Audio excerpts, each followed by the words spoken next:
Hello, guys. Nice day to you all. Welcome to the live today, everybody. How are y'all doing so far? Good day, everybody.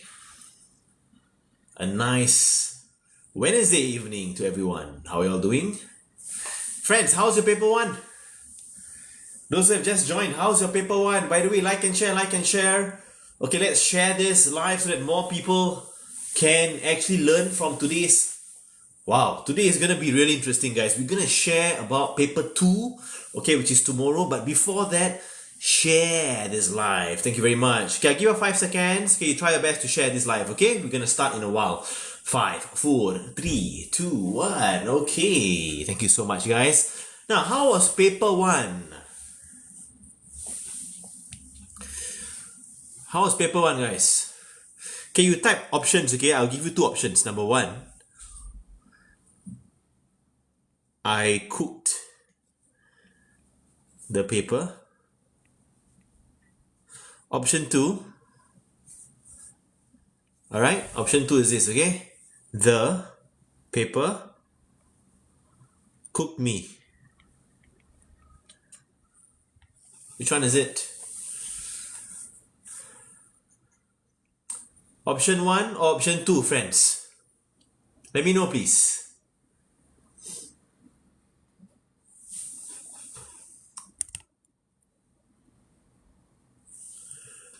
Option 1 or option 2? Okay, option 1, I cooked the paper. Option 2, the paper cooked me. Which one? 1.5. 1.25. Wow, got decimal place somehow, huh? Okay, the teacher cooked me and the paper. Number 2. Okay, paper cooked me. Alright. I was just looking through the paper 1 for O-level E.Maths, guys. The paper 1, okay, to be very frank with you guys, right, there were about, what, 27 questions? Out of 27 questions, perhaps, there were 2 or 3 tough questions. Okay, I don't know about you guys, but I was just looking through the paper the other day, and there were about 2 or 3 really tough ones. The rest is okay, you know. I found the rest to be fine. Right, not so difficult. The last 2 questions, yes, Jen from TikTok, only the last 2 questions were hard. Okay, I'll agree with that actually, you know. The rest of the questions were pretty fine. Okay, manageable. You just needed to manage your time, right? The 2 hours plus, you just need to manage your time and you could have finished the paper. Alright? So that was paper 1. Okay, so many of you said that you cooked the paper. Alright? Option 1 is there, and I really hope that the bell curve, is there a bell curve by the way? Is there a bell curve? Did your teachers mention in MOE, in your school, secondary schools, that there's going to be bell curve? Any ideas? Grade moderation. Okay. Okay, my thoughts on bell curve. Okay, my thoughts on it, okay? Now, you imagine this, guys. If the paper is very easy, very straightforward, and then everybody is getting 70% and above, do you think the Ministry of Education is able to give everyone or so many people the A in maths? Do you think that's possible? Like, so many people got A. I mean, throughout my time in teaching and, you know, going through these classes and all, I do not see the part or the time or the year where MOE gives everybody A. Why not? Okay, good question. Why not? Okay, imagine if everybody get A1. Imagine that, for once. Everyone gets the A1. What's going to happen is, the schools, for example, the top schools in Singapore is Raffles, right? Raffles. Alright. Raffles only has a certain number of seats in the school. And if everyone is getting A's, everyone wants to go to Raffles. Right? Is there enough space in those schools? So there has to be some differentiation in grades. Okay, differentiation means some differences. Alright? Yeah, so I'm not sure how MOE does it in terms of moderation of grades, whether or not they reference against last year or reference against the past 10 years. I'm not exactly sure about that, okay? But one thing's for sure, guys, you can always give your best. That is the most important thing. Your efforts will determine your results. Okay, don't worry too much about the bell curve, the grade moderation. All these things is beyond your control. Correct or not? You cannot control those things. Friends, let's be honest, you can't control those things. Right? Who can control? Oh, whether is there a bell curve or not? Right? You can't go to MOE's office and say, hey, is there a bell curve? Right? You cannot be budging into their office and seeing how they mark and all. Nobody knows the marking scheme even. Right? At the end, there's a TYS, there's a publisher who gives the answer key, but the actual method of marking, alright, that one is beyond our control. What we can control, friends, is our efforts. And tomorrow, what paper are you guys sitting for? And that's why we're all here today. What papers are you guys going to sit for tomorrow? Okay, yesterday was paper 1, I believe today was chemistry. Tomorrow, what's going to happen, guys? Danish. Danish, man. Danish in the house. Fantastic. English. Which exams are you in, man? It's Mozzie. It's Mozzie. Which exam's that, man? Alright. So, some of you even say, huh? Tomorrow got exam. My gosh, I feel worried for you guys. Okay, tomorrow is the paper 2. And this is why we are all here today, joined into the live session. Okay, and in this session, we're going to try our best. Okay, we're going to try our best to go through with you the paper 2 tips for your examinations. Okay, now, first up, I'm going to go through with you all what came out in the paper 1. Alright, you had paper 1 yesterday. Alright, 27 questions. There's quite a lot of questions that you guys did. And my personal opinion was that the last 2 questions were a little bit tricky, but the rest of it pretty standard. Okay? Now, first question that appeared yesterday was on simplifying algebra. How many of you got a shock of your life yesterday when you turned the paper and you saw the first question like a Sec 1 question? You're like, oh my god, is this Sec 1? How many of you got that vibe when you saw the first question? Where they ask you to simplify about y, combine the numbers. And then you're like, oh my goodness, am I sitting for the O levels today or what? Right? So that was the first question on simplifying. And even the second question was like, what is this? They gave you a number line, right? Second question, guys. They gave you a number line and you were supposed to tell what is the inequality in that number line. Like, what? Running out of ideas. Okay, I think they were being very, very sympathetic. They were being very pitiful to some of you. That's why they give you the free marks. Okay, now third question was the interesting one. This, even though I say interesting, right? Question 3 was pretty standard also. Higher purchase standard question. Okay, yesterday paper 1 came out. And then you had box and whisker. Question 4, box and whisker. Okay, and question 5 was on fractions. They gave you 2 fractions. They asked you to simplify the fraction. And question 6 was a basic map scale. They asked about lengths. Okay, there was lengths involved. And then area as well for map scale. And then question 7, again, factorizing algebra. Okay, that was yesterday's question. They gave you an algebra expression. They asked you to factorize. And then you had number patterns. Okay, there was a number pattern question as well. Sector, area, and a very quick, I kind of expected the bearings to be longer. How about you guys? Like the bearings that came out yesterday was pretty short, right? It's just one part pump. That's it. How many of you kind of expected bearings to be like, wow, like a whole page kind of thing, But the bearings was like, prepare so much, then you scam me. Right or not?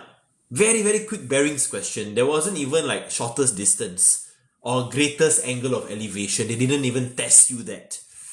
Okay, and then you had cumulative frequency. Pretty simple question on interquartile range. You remember that? They asked you about interquartile range. What else did they ask? Okay, probability. At the end, there was a probability question. And then another algebra question they gave, substituting values. And I think it was expressing C as the subject of the formula. Okay, how long will this live be? Okay, we will try and finish off the paper 2 concepts. Probably about 1 hour, 1.5 hours. Okay, we'll try and do that. And then circle properties was also like, wow, so short. Short question. Simultaneous equations. Alright, we had simultaneous equations, angle in the trapezium, compound interest. There was a sets question. Don't worry guys, we're gonna go into the teaching in a while, okay? And then you had sets, okay, a simple Venn diagram kind of question. Standard form was tested quite a bit. Okay, they tested it standard form quite a bit. And then you had prime factors, HCF, LCM as well was tested. Basic trigonometry with inverse sine, mean, standard deviation. Algebraic expansion. How many of you, for a fact, you know that you expanded properly? The expansion, you're going to get the full marks there. Question 22. Question 22 was on expansion. How many of you are going to get the full marks there, guys? Okay, great. Okay, great to know lah. Alright, and then you also had Pythagoras theorem. Okay, there was this right angle triangle. I found that question pretty unique because if I remember correctly, they asked to explain that y is an odd number or something. Okay, so that was pretty unique. Pythagoras theorem algebraic explanation question. And then you had factorization. Oh my gosh, completing the square. Those who attend the MasterMaths program, I tell you how many times we have done this. Guys, completing the square can do or not? Can do completing the square. Where they give you quadratic equation, complete the square, and then solve. And the last two questions, pretty unique. There was a vectors question right at the end, and before that there was this container question, the cone and the cylinder as well. Okay, friends, this was what was tested in paper 1. So if I were you, I'll focus on everything else. Today we are going to talk about paper 2 concepts, but before I start, I'd like you guys to do me a favor and smash that share button. Smash it so that your friends can actually see this live, and we'll go through the paper 2 concepts together. Okay, so give you 5 seconds for that. 5, 4, 3, 2, 1. Okay, thank you very much everybody for sharing. Okay, I really appreciate this so that more people can learn with us. Okay, now we talk about paper 2. Now in paper 2, if you realize, indices was not tested. Okay, they did not test you on indices. When I say indices, right, I'm talking about simplification. I'm talking about solving. These two things were not tested. So if I were you, I'll focus on those things. Second, algebraic word problems with quadratic formula. You know those type of questions where they ask you to show that the equation reduces to this. Okay, and then at the end you are supposed to solve. Okay, this was not tested as well. Now there was an inequality question, but it wasn't a solving question. Okay, so I will put this in as something that you guys should also practice. Okay, today we're going to do some practice on that. Quadratic sketches was not tested. Graphs of power functions as well. Distance, speed, time graph also not tested in paper 1. Focus on those things. Volume of regular shapes, coordinate geometry, 3D, Trigo, polygons. Guys, how many types of polygons are there? How many main types are there, guys? How many main types of polygons are there? Let me know, please. How many main types? It's Mosey says 600. Wow. 10. Okay, 10 are only those that you must know the names of. Okay, actually for polygons, I will break it up into 2 main types.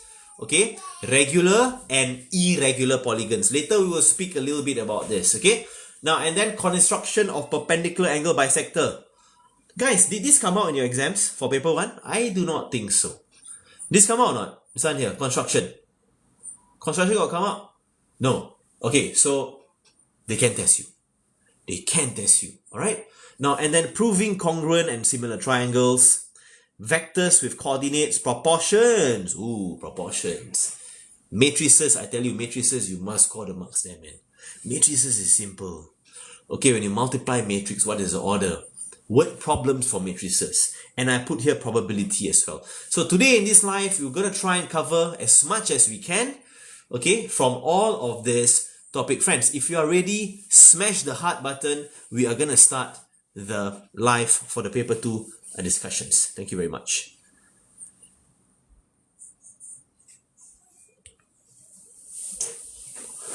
Fantastic. Okay, now indices. Okay, we talk about the laws of indices very quickly because I'm sure all of you should know this by now already. Now, the laws of indices, I'll break it down into 7 laws. Okay, the first one is about multiplication.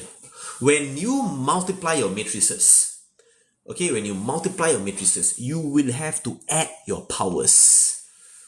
Okay, you add your powers. When you are dividing your matrix, your indices, or matrix pula. When you are dividing your indices, you will minus the power. When there is a bracket, guys, when there is a bracket, we will times the power. Anything to the power of 0 is equals to 1. Friends, later I will give you one question. Okay, let me see who can solve this question. Okay, for indices. If you can solve, you are on your way for indices tomorrow. Okay, so and then if you have a negative power, how do you make it positive? You put it down. And if you have a fractional power, the denominator will tell you what type of root is it. What type of root is it? Okay, and then a to the power of m over n will just be nth root a to the power of m. So these are very, very quick indices laws. My friends, let's practice some typical questions that you guys can see tomorrow. Okay? Now, simplify the cube root of 27a6. Alright? Simplify the cube root of 27a6. Now, how do you do this, guys? First step is to understand that if you have a cube root, that means it's 27a6 power 1/3. Okay, power 1/3. And vice versa. If they give you 1/3 as a power, then you take note that this is actually a cube root. Alright, now, next step. 27 has its own power of 1. Be very mindful about this. Many students will ignore the 27. They will just take 1/3 times 6. Cannot. You must take 1/3 times 6, 1/3 times 1 also. Don't forget that. Okay, so 27 to the power of 1/3. A to the power of 6 times 1/3 is 2. Alright, now this will then become the cube root of 27. Alright, a square, which is gonna be equals to 3a square. Alright, alternatively, you can actually cube root the 27 from the start. Also can, because 27 is just a number. Alright, it's just a number. You can cube root 27 from the start, and then 6 and 1/3. Guys, 6 and 1/3, you just times the power, you get a squared. Finish. Okay, so 3a squared is the answer for this particular question. We move on to the next one. Now, the next one is pretty interesting. Again, you stand by, guys. I'm going to give you a question on indices. I actually have it here. Okay, I wrote down for you. Okay, later I'm going to write for you the question, and this is a very interesting question that can come out tomorrow. Okay, now for the next one, Shermaine, I'll try my best to do all. I'll try my best. Okay, for the next one, what is the best base to change 1 to 5 to? Let me know, guys. What is the best base for 1 to 5? Change it to base what? Ooh, Lulu Jubi, yes, Nevis Jack. Let's go, man. Lisa, Rylim. Yes, you change to base 5. Okay, so we do that, right? So we do 5 to the power of 2x times 5 to the power of y minus 3x. Okay, this will be equivalent to 5 cube. Now, outside here, there's going to be 2z. Okay, there's going to be 2z there. Now, when you have a bracket, you times the power. So this will be 6z. Alright, when you have times, you plus the power. So 2x plus y minus 3x. My friends, there's a reason why you make the base 5. So that you are able to compare the powers right now equally. Now, all of us can say for a fact that this power here is equal to what? What is it numerically equals to, guys? Instagram, we are live. Yeah, we are live on Instagram as well. Okay, 6z, very good. Okay, Belinda as well, Joshua and everybody else. Okay, good job. So what we do, right, next, we equate the powers. Okay, so 2x minus 3x, that's a minus x. So y minus x is gonna be equals to 6z. And now we can make x the subject of this formula because that's what they want here. Okay, so negative x is equals to 6z minus y. I need to make x the subject. So that will be x is gonna be equals to y minus 6z. I just change the signs. Finish. Settle the battle in the kettle. Easy peasy. Easy question. Friends, you ready for the tough one? This is a bonus. I didn't print it here. Okay, you ready for the tough one or not? Everybody. If you're ready, smash the heart button. I'm gonna give you guys a slightly tough one. Okay, actually, once you know the trick, you can solve this tough one also very, very quickly. You ready or not? Jaffrey.co, let's go, man. Alright, okay, come. We do the tough one, okay? I write for you the question here. I write for you. Solve for x. Okay? Solve for x, This is the question. I write for you the question here. I write for you guys. Ready? Wow, some of you steady. Easy, no sweat. Okay, let's see. Alright, this one, I believe the TYS has it.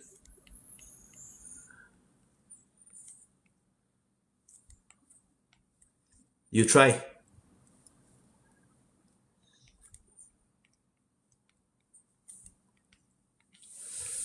Ooh la la.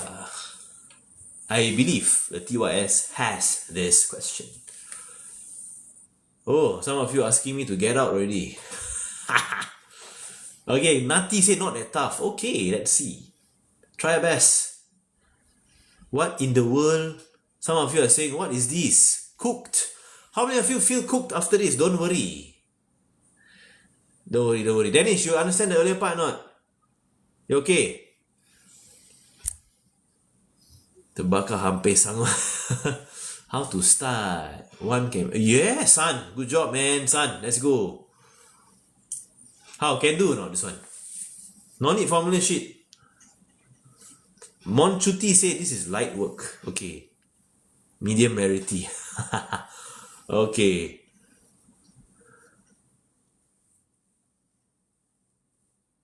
Go and solve. Okay, so Jen, I get it. Okay, come on. Let's go. Hey, I thought some of you say no sweat just now. Easy peasy, come on. You can do this, okay? It is also easy, don't worry.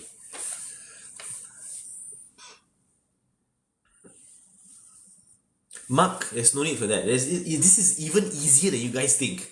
This can be, I think, 2 or 3 marks. Okay? 2 or 3 marks. Pamela Rudas, okay. Well, some of you are able to actually do this pretty well. Okay. Alright. Shawnee, let's go, man. Okay, now, let's go through this together, okay? Let's not waste time because there's a lot of concepts to go through. On the left side, we will keep the original. Okay, we keep the original. So this is the original, right? So we keep it here.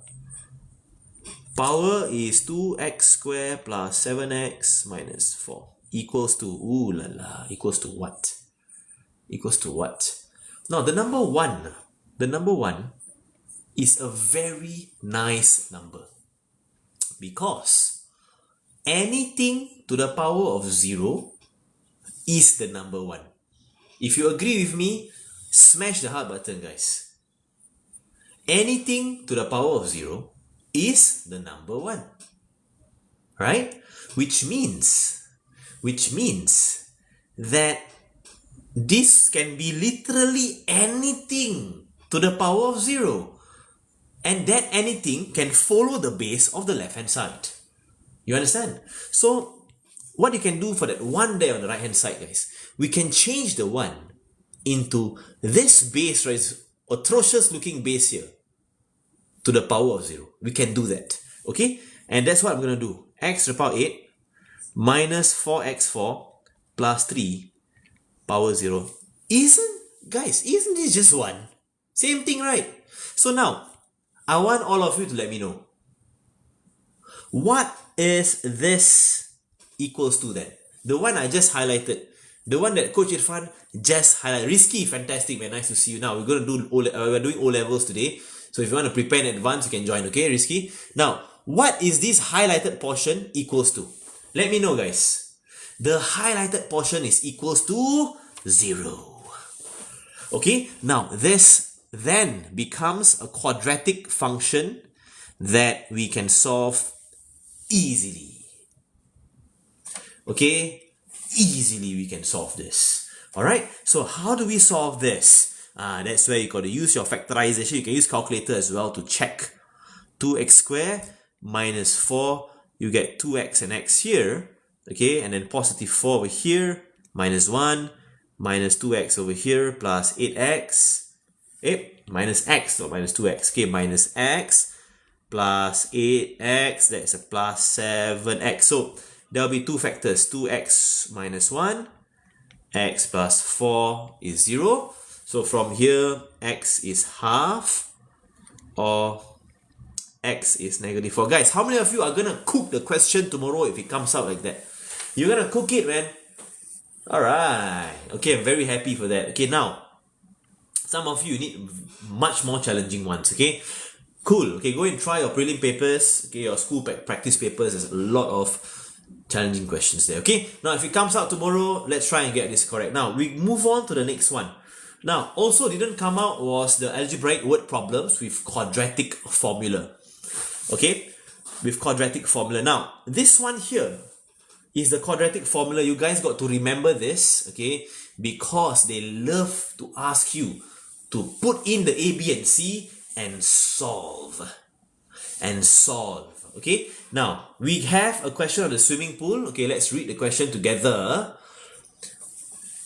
Tap A, when turned on alone, will need X hours to fill a swimming pool.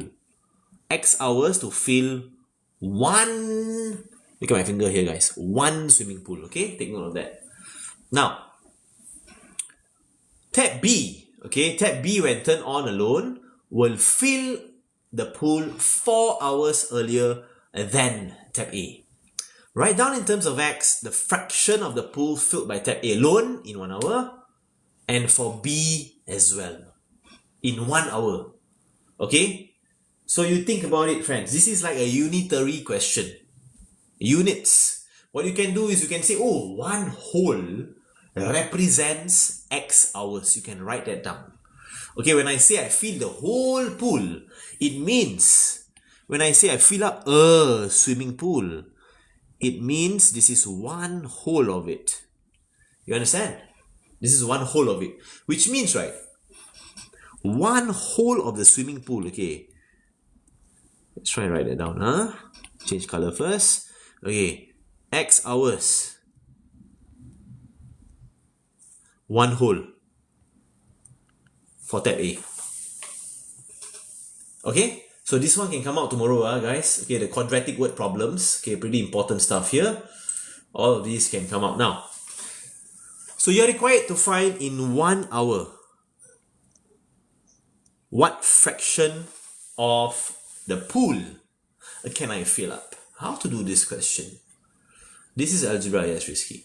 Okay, this is O-level algebra. Hurry, you will try to do that, but it's best if you can just listen in very quickly. Okay, I'm gonna try my best to finish as much as possible, okay? So friends, 1 hour, what fraction of the pool can be filled up? Now this is straightforward because you see, when you go from X to 1, right, you are dividing by X. Correct or not? X divided by X is 1. So you do the same thing the other side. 1 divided by X as well. Now 1 divided by X will literally be your answer for this question. This is the fraction that you're filling up for tab A in 1 hour. In 1 hour, in 1 unit. Okay? Now, part 2 is next. Part 2 is for tab B. Now for tab B, right guys? Tab B, when turned on alone, will fill the pool 4 hours earlier than A. Meaning, X minus 4 hours. This will represent 1 whole of the pool. Okay? Now, you need to go to 1 hour. Okay, we do it step by step. Nobody's rushing us here. Okay, how do we go from X minus 4 suddenly become 1? Okay, same thing. We divide the left side by X minus 4. We do the same thing on the right side as well. Divide by X minus 4. So in 1 hour, you can fill up 1 over x minus 4 of the pool for tab B. Okay, I hope this is fine for you guys. Now, so this is the answer for part 2. Okay, so for tab A, in 1 hour, you can fill this up. For tab B, you can fill this up. Alright, now take note, there is usually a second, third part, fourth part for this type of question. Okay, let me move on to the next part. Okay, now I will show you the whole screen so that you can see. Okay, look at the question here, right? Tab A and B can fill up the swimming pool in 6 hours if they are both turned on together, meaning they are working together. Alright, they are working together, turn on together here. Form an equation and show that it reduces to this. Ooh. How to do this question? This is not real world question. This is a purely quadratic equation question. Okay? And they will usually ask you to form a quadratic equation. Navistack, good job. How about the rest of you? How can we form the equation here in 6 hours if they work together? Right? If they are working together, how? Plus, okay. Now, you see this. This is the rate, the fraction for tab A, right? Fraction for tab A. This is a fraction for tab B. Alright? So in 1 hour, tab A can fill this much. In 1 hour, tab B can fill this much. So if they're working together, what we do is we will take 1 over x plus 1 over x minus 4. This is their hourly rate. Okay, this is their hourly rate. And we need to take this and times by what? What is a magic number I need to times this by? Are they only working for 1 hour together? Or are they working for 6 hours? Fantastic. So we put 6 there. Alright? And this will be the magic number of... Anybody knows like... What do I write? What in the world do I write here on the right hand side? After 6 hours, what fractions? What is the fraction of the pool that is filled up? Kiara Lee, fantastic. Lulu Jubi as well. Guys, what do I write? You must think, you know. If you combine their rates and you times by 6, right? What happens? Are you able to fill half the tank? Are you able to fill 3/4 of the tank? Or are you able to fill up the whole tank, the whole pool? So the question mark is actually 1 whole. Very good. Okay, it's 1 whole in the question mark. So what we do now, we need to do some simplification. Okay, so we have 6. Alright, over x plus 6 over x minus 4 is equivalent to 1. Okay, and then you do your usual stuff. Okay, usual stuff meaning you just combine the denominators. Okay, you combine the denominators, make it into one fraction, and you try your best to prove that it reduces to that equation right here. Alright, okay. Now, so we make it into the same denominator, right? The first guy gets the x minus 4, the second guy gets the x, and everything is divided by x minus 4. This is equals to 1. Okay, so and then what you can do is to simplify the top. 6x minus 24 plus 6x is equals to x minus 4. You cross multiply. Okay, we just did the cross multiplication there. And this will be 12x minus 24 is equals to x squared plus minus 4x. Okay, bring everything to the right side. X squared minus 4x minus 12x plus 24. Okay, and then you can rewrite this. Guys, we rewrite this, okay? X squared minus 16x plus 24 will be 0. Okay, this is shown. This is a water tap question. Alright, so you can, of course, you can take a look at the whole thing. I will just zoom out if you want to do a screenshot. Guys, you can do a screenshot. Okay, one of you want me to repeat how to get 1 over x minus 4. No problem, okay? I will repeat for you guys. Now, those who are stuck here, How many of you are like not so sure about this part and this part? Can you raise your hand? Oh, this is not the classroom. Can you just give me a double tap, double tap? Rio, fantastic man. Mr. Rio, where are you now? How many of you are confused about this? Like you don't know, should I put x over 1 or should I put x minus 4 over 1? Which one is it? You're still confused. Can you be honest with me so that I can explain very quickly? Okay? Now friends, I'll help you out here. What you do first step is to write this down. Okay? I'll zoom in for you. First step is to write this down. Okay? Tab A, x hours 1 whole. They are asking you for 1 hour, right? Correct or not? So how do you go from x to 1? How do you go from x to 1? X divided by x is 1, right? Correct or not? So whatever you do on the left side, you do the same thing on the right side. Meaning that 1 has to be divided by x. That's how I know it's 1 over x. Understand? Is it better? Next one. X minus 4 suddenly become 1. How to go from x minus 4 to 1? You have to divide by x minus 4 lah. X minus 4 divide by x minus 4 is 1. So I do the same thing on the right side. I divide by x minus 4. So the right side will be 1 divided by x minus 4. That will be 1 hour. You got to write it down, friends. Write it down. Okay, start with this. And then you ask yourself in a unitary method. Use units to help you out. Okay. For the tab question, I find this one of the tougher ones. Okay, for quadratic word problems. One of the tough ones. Of course, there are others that are really, really tough. But you got to be prepared for such questions. Okay. Now, and then for part B, what we do is we take tab A and tab B, we add them together, and we times 6. First step, why must add? Because they are working together, the two tabs. That's why we add the fractions. Okay, so we know in 1 hour, what is the total fraction that they can fill up? And we times 6. Why must times 6? Because they are working for 6 hours. And after that, it will be 1 whole that is filled up, right? Because after they work for 6 hours, then 1 whole is filled up. Okay, so that is how you do this. You can do a screenshot if you need to. My friends, solve this equation, giving your answer to the 2 decimal places. Anyone out there can tell me what method do I use to solve given the 2 dp value here?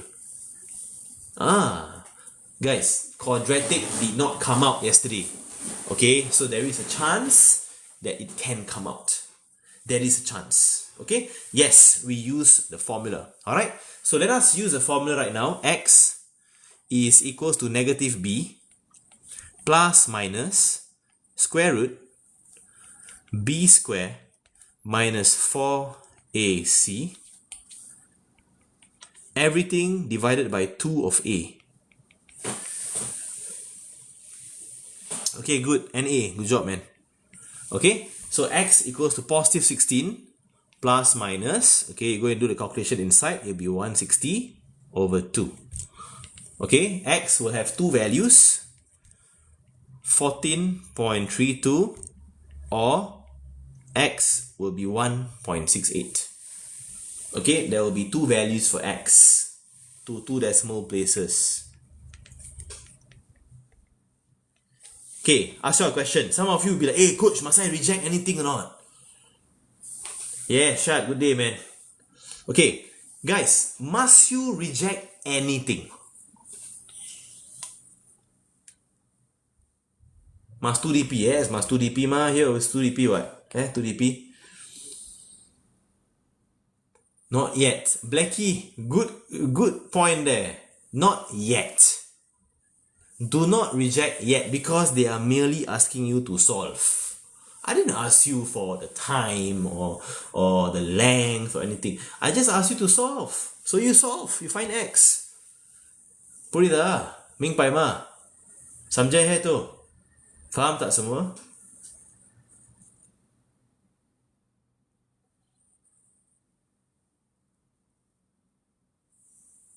Okay. Just solve. As find x, the answer is accepted. Yeah, just find both the x, okay? Next question. Okay, next question you need to do that. Monchuti, good job. Now, briefly explain why one of the answers cannot be accepted. Okay, now we track back the question. Okay, we go backwards. Okay, and we see what in the world do they want from us. What is x actually? What's x? Guys, x is the number of hours. Okay, now actually, if you just look here, right? If you just look at x hours, okay, both answers are okay, right? Both are positive, right? Correct or not, friends? Both are positive. However, if you study this question a little bit more, for tab B, they said that tab B can fill up the pool 4 hours earlier. Meaning, if you use this answer here as x, 1.68 minus 4, possible for hours. Is it possible to have negative hours? No. Okay, so that's where you got to study the values a little bit. So how do you explain which one cannot be accepted? Okay, this is how you explain, okay? X equals to 1.68 will make time taken to be negative for tab B. Full stop. Alright, so that is how you explain which one is rejected. Okay, now next question. Find the time taken by tab B to fill the pool alone, giving your answer in hours and minutes to the nearest minute. Now, this is pretty important here. Okay, hours and minutes to the nearest minute. Okay, now how do we solve this, guys? How do we solve this? Now, for tab B to fill the pool, we go backwards here. For tab B to fill the one whole of a pool, it will take x minus 4. You understand? It will take x minus 4. Okay, yes, you can say that, Pamela. That's fine as well. Okay, that is a very fantastic answer from you anyways. Okay, so again, you got to take x and subtract away 4 from it. We will select 14.32 as our x value. Okay, so 14.32 minus away 4. And you get 10.32 hours. 3 to 4. Okay, this is actually a 4 here. There's 5 SF that you got to use. Okay, so 10.3 to 4 hours. Alright, yes, always use 5 SF for your workings. Okay, now some students will say, coach, answer 10 hours 32 minutes. Correct or wrong? Correct or korong?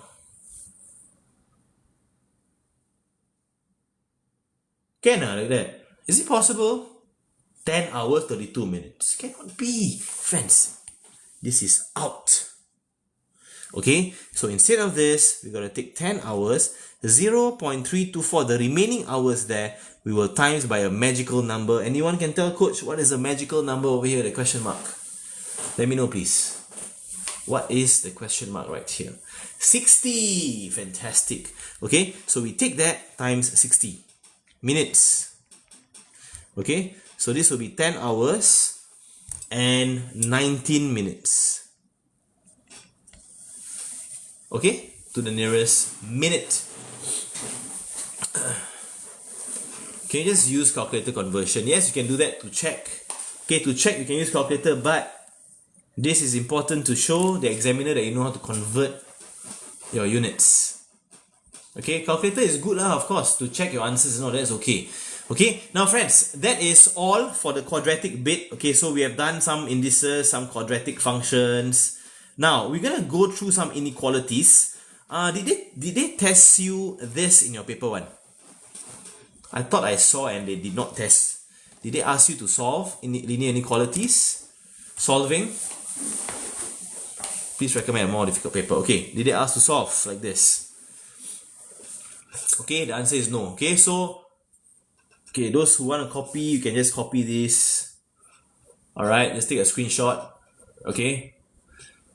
I thought they didn't ask to solve, right? They just asked to like represent a timeline or something. Okay, so now it's about solving, okay, an inequality problem. Alright, so we have an inequality problem ahead of us. Now to do this, right, you got to do it one side at a time. Okay, what do I mean by that? Okay, so you got to start with this side here first. 5x minus 1 over 2 is less than x plus 4. And, okay, this is an n, x plus 4 is less than or equals to 3x plus 10. Okay, 3x plus 10. Okay, so from here, the left hand side over there, we can times by 2, everything times by 2 here. So you're going to be left with 5x minus 1 less than 2x plus 8. Okay, and the next option here, you can bring the 3x over, less than or equals to 10 minus 4. Okay, now next 5x minus 2x less than 8 plus 1. 3x is less than 9. Okay, and then this is negative 2x less than or equals to 6. X negative 3. Oh, I purposely leave this question mark. Now, what I've done is this, guys. We have changed the signs on... You cannot just change sign on one side. You must change on both sides. Okay? So when you change signs, yes, you can change signs, and you need to change sign because you need positive x. You got to flip your inequality. Okay? So over here on the left side, x is less than 9 divided by 3 is 3, but more than or equals to negative 3. Meaning if you draw a number line, right, 0 is here, negative 3 is over here, and 3 is here. Aha, x is less than 3, meaning it goes this way. More than or equals to negative 3, meaning it goes this way. Alright, so the final inequality for this will be anything in between. Okay, anything in between. Therefore, x is less than 3, but more than or equals to negative 3. Now, this part B here, you guys can actually tell coach, what is the only prime number that satisfies this inequality right here? The only one that satisfies this. Shira, good job. Okay, the only one that satisfies this is not 3, not 5, but 2. Okay, so the only number here that you can write that satisfies this part here is going to be 2. 1 is not a prime number. Okay, the first prime number is 2. Alright, the first prime number is 2 followed by 3, 5, and so on and so forth. Okay, my friends, let us move on to the next item. So this is linear inequalities, pretty standard one. Okay, now the next one is this, oh my gosh, atrocious looking graphs. How many of you have a feeling that they may ask you power functions tomorrow? Power functions, they didn't test, huh? They didn't test you this. Okay, so you got to prepare for it. Okay, prepare for war. Alright. Okay, now this one here, I'm not going to go through in detail. I want you to do one thing, okay? This is done by us. What you can do is to do a screenshot. Okay, guys, do a screenshot. Pop, pop, pop. Okay, yeah, that's why, Danish. Guys, do a screenshot of this. Okay, and I'm going to tell y'all a secret technique. Okay, this is really secret, guys. Okay, in case you forget about the graph shape. Okay, now who knows what to do? Let's say they give you some options for graphs, right? Usually for such question, they will give you options, right? Okay, which one represents y equals to 2 over x squared? Then let's say, oh, you forgot. You forgot what is the shape of the graph. What can you do? Any idea? There's a lot of graph, son. There's a lot of graph. Number patterns, let me see if we have chance, we'll do it later, okay? Shira, fantastic. Guys, if you forget the graph, okay, what you can do, right, very quickly, okay, let's say, for example, okay, let's say, for example, you forgot how the graph of y equals to 3 over x squared looks like, which is supposed to be this one. This is y equals to 3 over x squared. But let's say you forget. Fully fantastic, man. Okay, you forget. Somehow it's like poof, mind blown. Okay, what you do is you put a table of values. Okay, x and y. You put in some negative, some positive values here. Okay, meaning 666 says look at other people's paper. Don't do that, please. You'll be in trouble. You'll be in trouble, guys. Not just that, you feel so pressure. Hey, how many of you had that case where you know you kepo and then you look at your friends and then you're like, oh my gosh, this guy is at question 10. Right? You very kepo, eh? Alamak, I only at question 1. Then you feel pressure. How many of you had that case before? Oh my gosh. Okay, don't. For all you know, your friend is at question 10, but the first 9 questions all never do. For all you know. Correct or not? Okay, so you should be focusing only at your own paper. This is the thing about math or any other subjects. Don't go and kepo, look at your friend, look at the teacher, all, no need. Okay, please. Friends, you forget the graph. You forget this graph, just plot. Just plot. What do I mean by plot? Okay, you put like maybe -3, -2, -1, 0, 1, 2, 3, all you put. You put all. Okay? And then you ask yourself, okay, when x is -3, what's y? When x is -2, what's y? Then what you do is you just do a quick plot. Okay. Then roughly you will know, okay, the graph may be like that. Okay, then I select the question. Okay? Are you all okay with this technique? You can just put the values in and then see how's the graph like. Alright? But of course, if you can remember the graph, that will be faster for you guys. It will be much faster. You know, when you guys go to JC, by the way, you all want to go JC or Poly? Are you all gunning for JC or Poly, guys? JC or Poly, some of you, okay. JC or Poly, okay. Now when you go JC or even Poly, right, you will be able to use graphing calculators. NS, some of you want to go NS already, so fast. Okay, you will be able to use graphing calculator. Okay, so that graphing calculator is going to be very useful, but not now lah. Now you guys need to go and learn all these different graph shapes. Okay, different graph shapes will be there. Hey, don't say retain Choi. Why you say like that? Don't say retain all, please. Take away that word. Take away. Now, quadratic graph sketching. Quadratic graph sketching. Okay, we talk about this right now. This one here can come out and I'm gonna do it like very fast. Okay, super fast. We're gonna finish it off. Alright? When you see quadratic graph, right, you need to be mindful about 5 things, guys. Okay, let's talk about the 5 things. By the way, can y'all do me a favor? Okay, we are at how many likes now? 17,000 likes. Okay, about 250 watches now. Okay, now since there's quite a number of you, okay, I want you all to do 2 things. Okay, then we're gonna start the quadratic. 2 things. Number 1, smash the heart button, and number 2, share this live. Okay, 2 things. Come, the second one also very important. Okay, 5 seconds to do the 2 things. Okay, 5, 4, 3, 2, 1. Okay, wow, thank you so much, guys. Appreciate that a lot. Okay, now this is an example, a fine example of a straightforward quadratic sketch. Okay, straightforward quadratic sketch. There are 5 things that you need to know about any quadratic sketch, and here are the 5 things. Let me write down for you guys. Number one is the shape of your graph. Okay, this by far is the easiest shape. Number 2, y-intercept. Next easiest is a y-intercept. Number 3, x-intercept.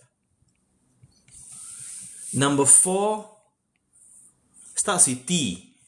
Anybody can participate in the chat box. What is this, guys? Starts with t. What is that?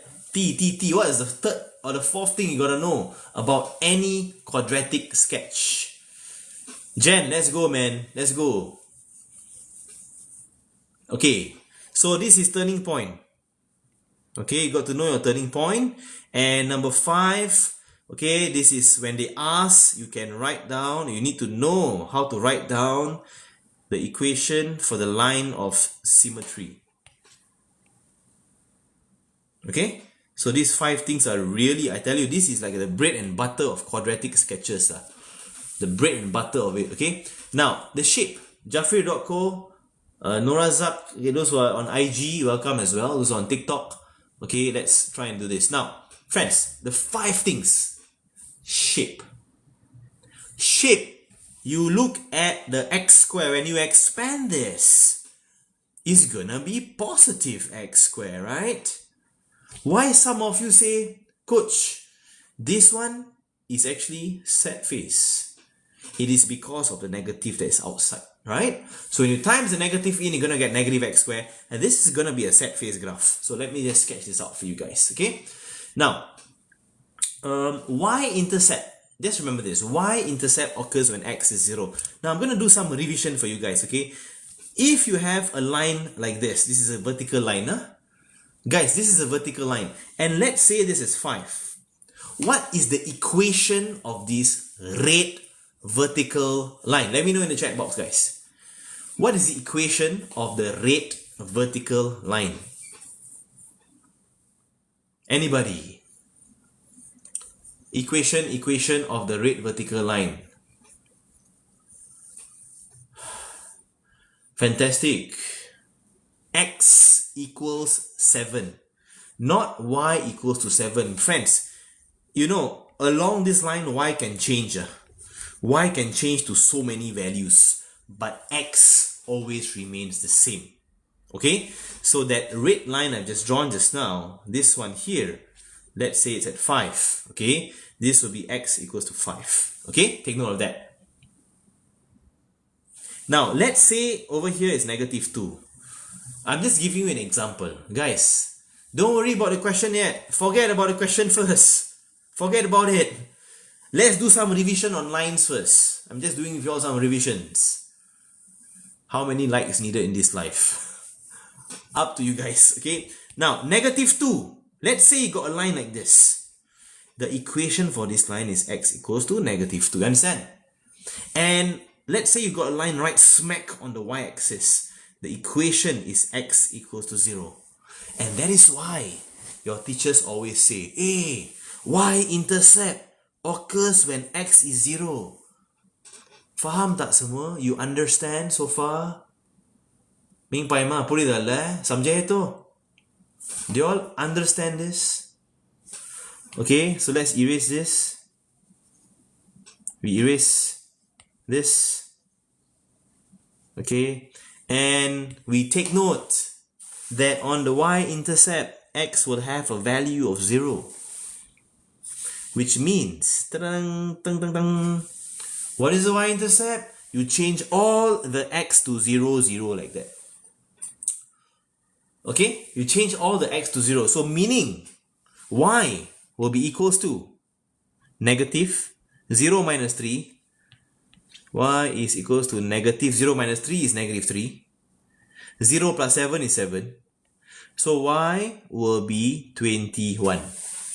Okay, that will be your y-intercept. Simple.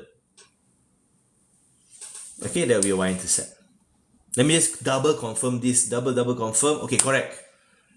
Now, if y-intercept occurs when x is 0, my friends, x-intercept occurs when what is 0?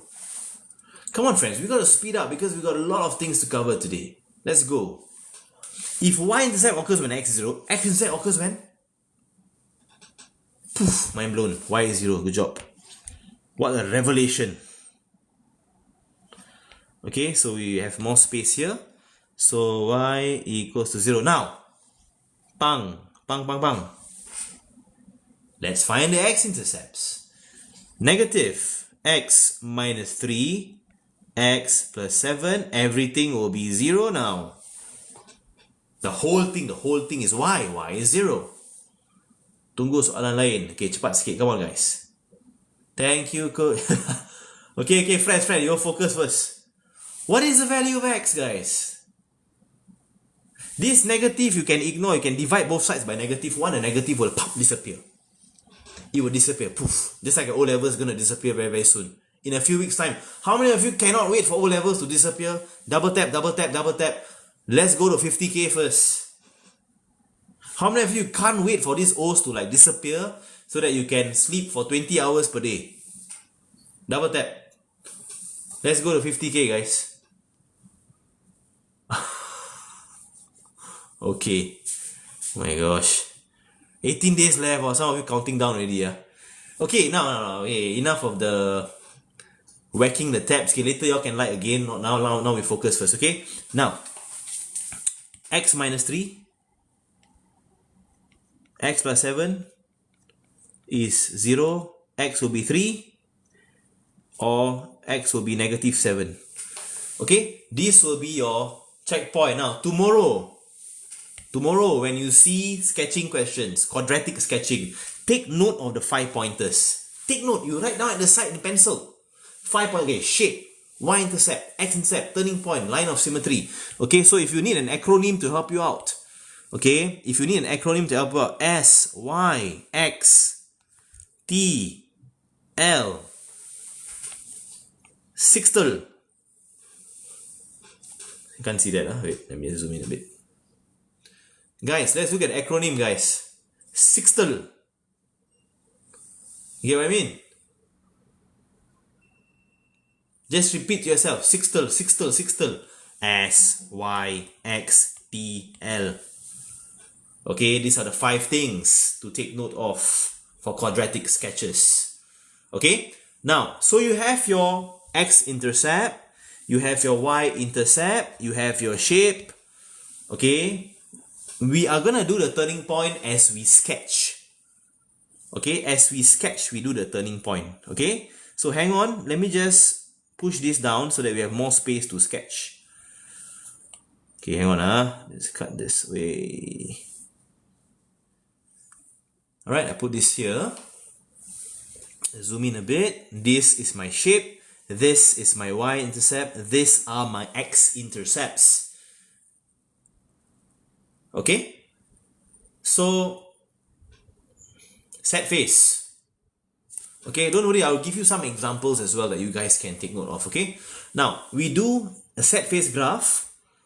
Okay, a set face graph that cuts the y-axis at 21, x-axis at 3 and -7. So it's gonna look like this. Okay, so over here, positive 21, over here 3, and over here -7. Why negative sign disappear? Because we divide both sides by -1. Divide this side by -1, 0 divided by -1 is still 0. Okay, it's still 0 there. Now, we talk about turning point next. Alright, we talk about turning point next. This is a turning point right there.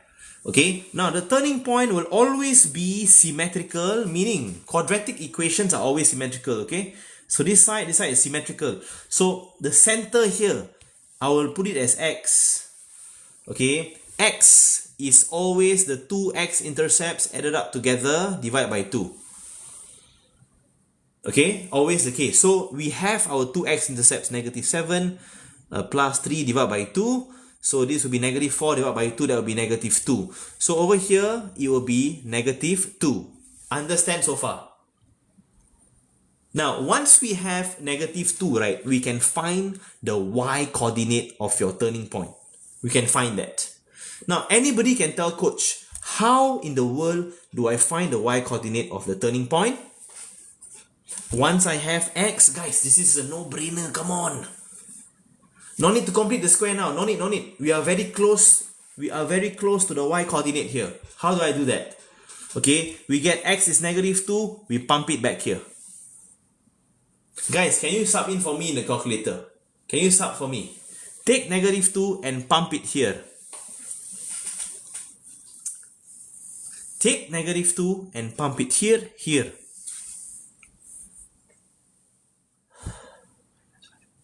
Okay, 25, fantastic. Okay, so we have 25 here. Alright, now we have just achieved our turning point, -2, 25.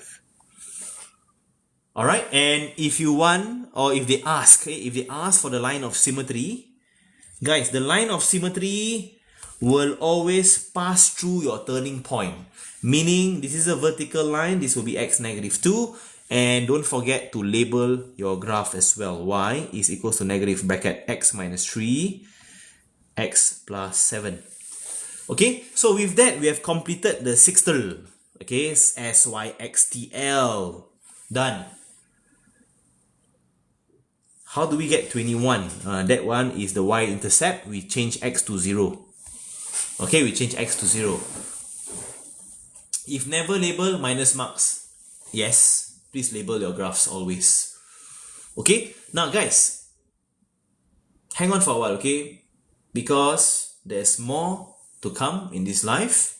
I'd like to ask you guys, if tomorrow you see a question that does not have x-intercept, meaning you try and find x, try and solve, you cannot solve. There's an error. How can you find turning point then?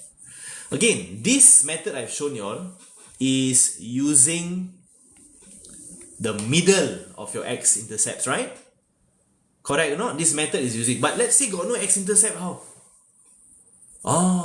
Then you got to use completing the square. Okay? Take note, for turning point, there are two methods. Number one, if you have x-intercept, you can use these two values to help you out. Okay? If there's no x-intercept, you use completing the square. Is that okay? Use CTS to help you out. Okay, and that will help you out. Alright, do the CTS method. Completing a headache. Okay, no, I mean, if it comes out, you can do already what? Right? Completing the square. Okay, and sometimes, let me tell you this about quadratic sketches. It may not be like so direct. This is actually very direct question. It may not be so direct. Okay, instead of giving you like that, they may draw for you the graph, you know. Listen up, guys. They may draw for you the graph, and maybe they will give you the middle point, they will give you this one, they put as A. Alamak, how to find? They may do that, but don't panic. Since they give you the middle point, right? Remember, the middle point is always this value plus this value divided by 2. Correct? One more time. The middle point is always x1 plus x2 divided by 2. Okay? So take note of that. All these kind of questions can come out. Example for using CTS. Okay, how many of you want me to show you an example where there is no x-intercept? Give me the double tap. Let's go for it. Okay, I'll help you all out, no worries. Okay, I'll try my best to do as much as possible for you guys, okay, for the CTS part. Okay, I'll show, no problem. I'll show you. Okay, I will use a space here to show you guys. Okay, let's say they ask you to sketch this graph. Y is equals to negative x minus 2 square minus 9. Sketch. Okay, I ask you to sketch. Okay, can all of you tell me what shape is this? Tomorrow, risky, tomorrow O-level E.Maths paper 2. Paper 1 done already, there's 2 papers. Okay, guys, what shape is this? Triangle lah. Who is the one who said triangle? Are you really taking O-levels tomorrow?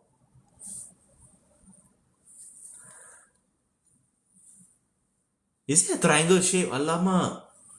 Sembawang driller. Hexagon. Even worse. Okay. Guys, this is going to be set face. Okay. Why? Because if you expand this is an x squared. There's a negative x squared there. Again, what is the acronym that we go through just now? Sixtel. Sixtel. S-Y-X-T-L. Correct or not? This is the acronym I taught you. If you forget, tomorrow just remember Sixtel.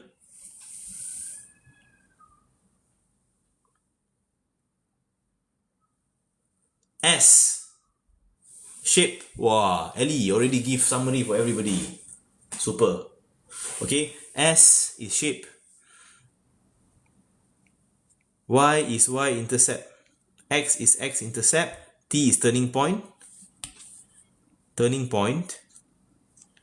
And L is line of symmetry. Short form. Short form for you guys. Now, we talk about the shape. Set face. Alright, y-intercept occurs when x is 0. So you go and pump in x is 0, guys, quickly. Pump in x is 0 in your calculator. Negative 4 minus 9, that will be y equals to what? Negative 13. Alright, y equals negative 13.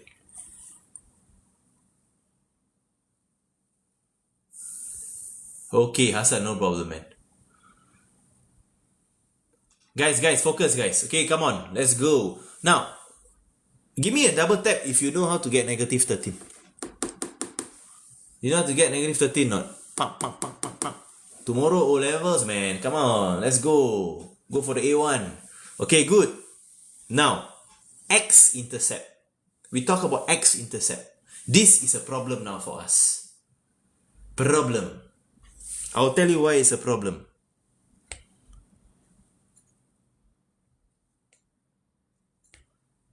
Okay? I'll explain to you why it's a problem. Because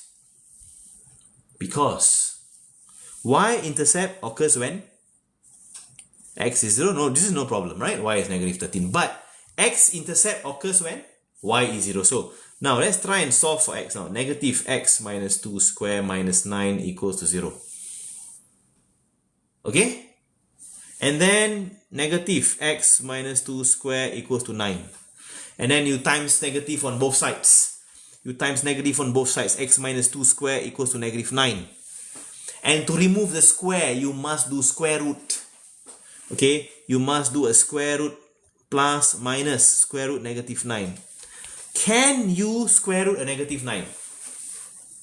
Can you do that? Those on IG, 25 of you, those on TikTok as well.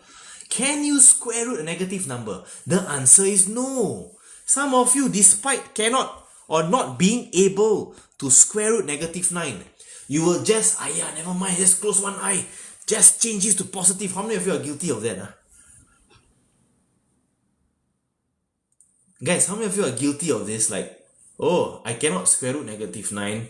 Okay, never mind, just put positive 9 inside. Cannot do that. You cannot do that. Okay, you can't. Okay, so you cannot square root a negative number. So, what does this mean? This means there is no x-intercepts. No x-intercepts. Meaning, the graph will not touch the x-axis. It will not cut the x-axis at all. Okay? Turning point. Now, this is where you use your completing the square form. Okay, just now we use x-intercept, right? Now we use completing the square form. Turning point will be 2, negative 9. Where in the world do we get 2 from? Where do we get negative 9 from? Okay, let me explain to you guys. 2 is from the negative 2. We change the sign to positive. Okay, it is always like that. Guys, one more time. Negative 2, change the sign to positive, become positive 2. Just change the sign. If this was a x plus 4 square, then the x coordinate will be negative 4. Change the sign. And why is it negative 9? You just take the number over here. That will be the y coordinate of your turning point.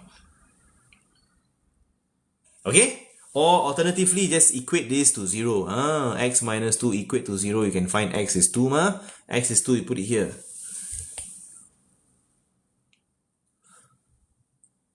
Okay, jom ah. Boleh buat tak semua? Boleh tak leh? You all okay so far? Boleh, boleh. Okay. Discriminant, no need. That one is A.Maths. 可以，老师 okay. 很好啊，很好。Okay, now. Friends, line of symmetry will be x equals to 2. Okay, that line of symmetry will follow the turning point x coordinate. It will follow. Okay, so with this, we can sketch the quadratic equation. Okay, let's try and sketch it very quickly because I have a lot more things to cover with you guys. X, Y, 0. Okay, so you got a set face cutting at negative 13. Friends, does the graph cut the x-axis? Yes or no? Does the graph cut the x-axis or not? Yes or no? Doesn't cut. There's no x-intercept. Okay, so it will cut the y-axis at negative 13. Yes. Okay, and it will turn at 2 at negative 9. So it will look like something like this. Okay. Alright, so over here is negative 13. Over here is your turning point of 2 and negative 9. Okay, so over here is negative 9.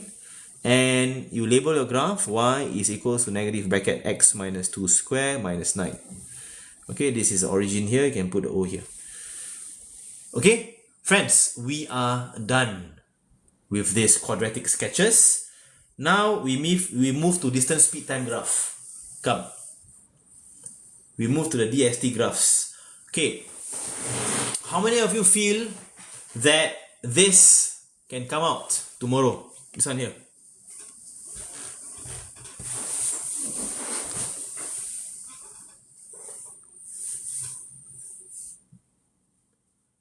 Hassan does. Okay. Hassan, fantastic day, man. Hassan is the man. Okay, come. Confirm come out without a doubt. Yes, this can come out.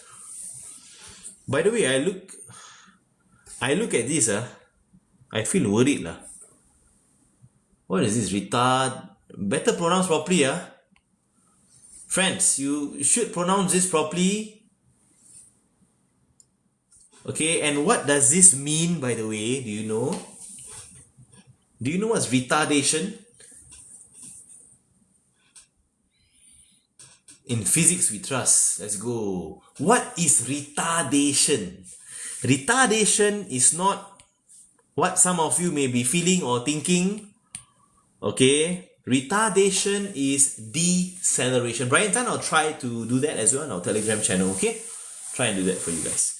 Okay, so deceleration, okay, is the same as retardation. Come write some notes with me. Come write some notes. Okay, so retardation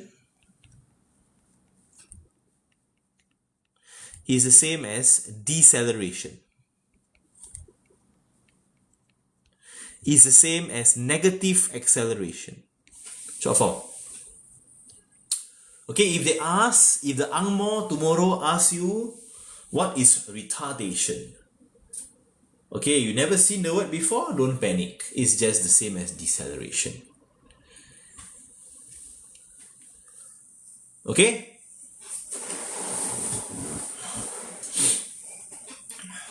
Well, we're almost at 100k. That's nice to have 100k likes. Amazing. Okay, shall we go to 100k likes, guys? We're at 83k. Okay, if you find value in this live, okay, smash the like button, smash the share button with all your O-level friends. Che, O-level, let's go. Okay, Sun, let's go, man. Mr. Hassan. Wow, halfway done. Okay, quite a number of things more, man.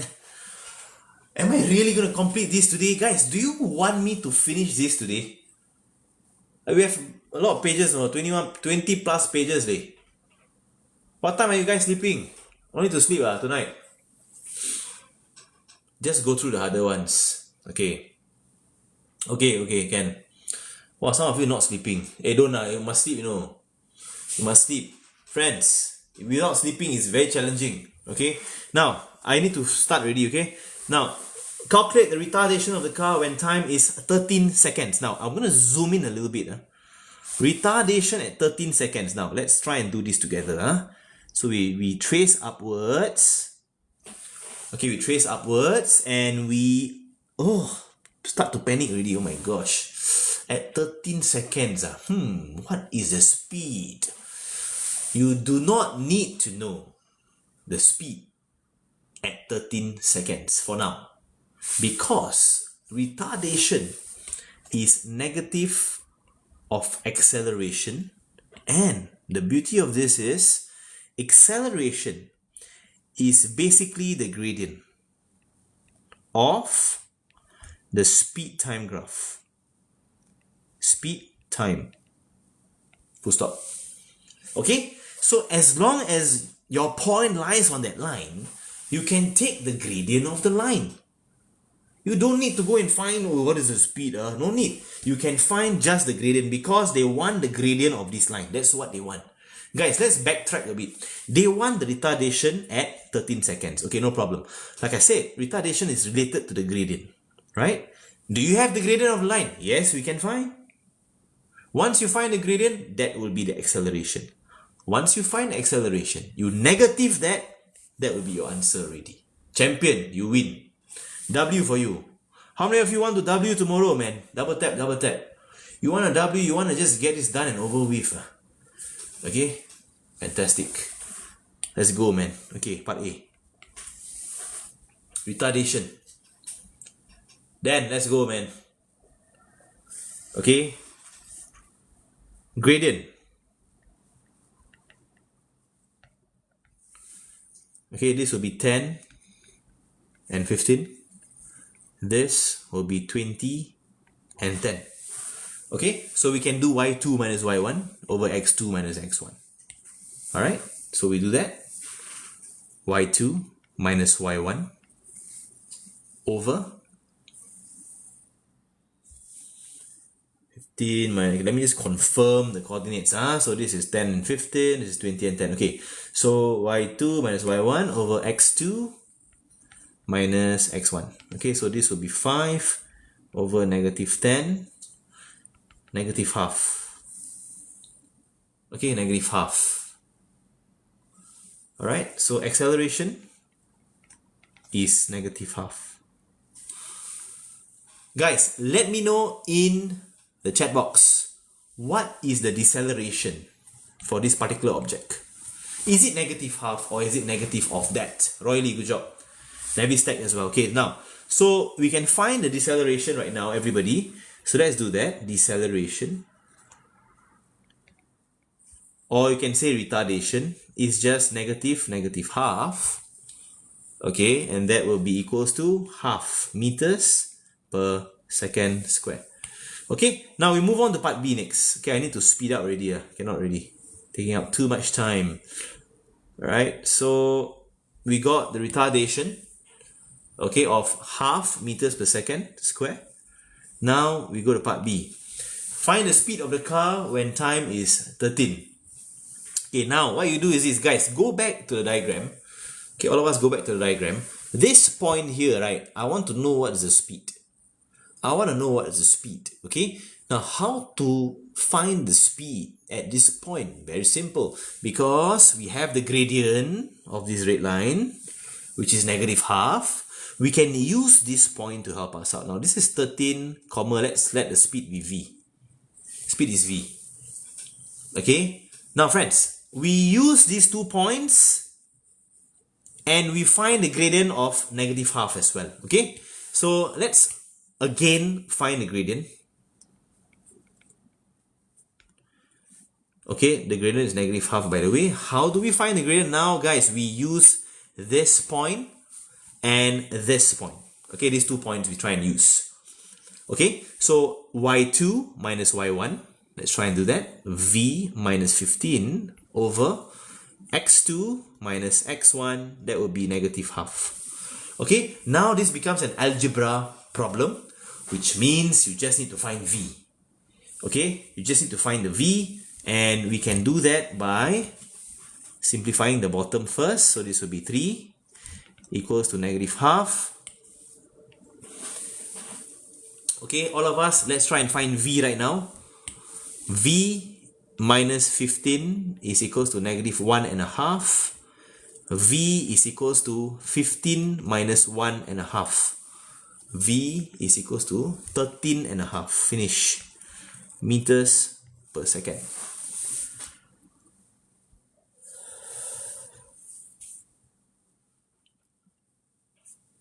Are you guys okay? Okay, let's confirm this one more time. Let me just very quickly confirm this.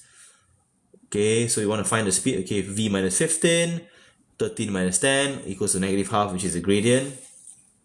Negative 1.5. Okay, finish. That's it. Total distance for the first 20 seconds. Guys, distance is given by what? Where did the 3 go? 3 goes over. 13.5 also can, no problem. Guys, distance is given by what? Distance is given by the area under the graph for the 20 seconds. Pop, pop, pop, pop. Okay, so be careful about this, okay, because I will actually have to divide this properly. Okay, so we divide the first 10 seconds first. This is a triangle. Okay, what is the name of this blue shape, everyone? Let me know, please. What's the name of the blue shape? Anyone can tell me? Guys, you got a triangle, you got a trapezium as well. Okay, good. Now, let's do part C at the top here. There's no space, so I'll put at the top. Hang in there, guys. Okay, we're gonna do the rest as well. Okay, I'll try my best. Now, part C. Half times base times height. Okay, so half times 10 times 15 plus, trapezium area. Remember or not? Half times. Tomorrow, if they ask you distance, speed, time graph, they may ask you trapezium as well, okay? So half times sum of parallel sides. So the parallel sides are 15 and 10. Where do we get 15 from? Okay, from bottom to top is 15, 10 is from here to 10. Okay, so half times 15 plus 10. Okay, and then you times, again, now one more time, half times sum of parallel sides, that's 15 and 10, times the length between the parallel sides. The height between the parallel sides, that will be 10. Okay, that will be 10. Okay, so you times by 10 here. Okay, so this will be a 75 plus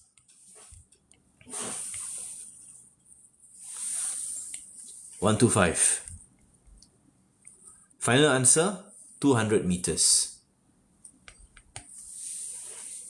Okay, that's it for this DST graph question. Sure, I need screenshot. Yes, you can screenshot this whole thing. Guys, tomorrow if this comes out for your paper 2, can you slay the question? Can or cannot? Can slay or cannot slay? Or Nestle? Nestle? Inshallah. Okay, nice. Yeah, let's go. Can cepat slay, okay? Slay like Hassan, okay. Alright, man, let's go on to the next one. Now, I know paper 1, they tested you on the cone. Okay, remember the cone question? And the cylinder question, yeah? Now, they may ask you, listen to this, guys. The volume of a regular shape. Okay? Now, regular shapes, right, must be very careful because it is any shape that has a uniform, listen, uniform cross-sectional area. For example, this shape here. That's regular. Okay? Or this shape here. Regular as well. Or, I shared with you a few years ago, there was this O-level TYS question. Actual question, okay? The shape was very weird. Extremely weird. Looking at this reminds me of Pac-Man. Okay, so the shape was literally like this, guys. I still remember that question. Okay, I put this here. Alright, so this was the shape a few years ago, yeah? Okay, got this.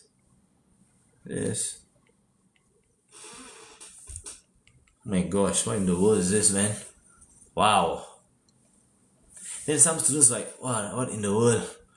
How do I find the volume of this? Have Abi. Almost there. It may not be a square, right? Maybe a rectangle. Okay.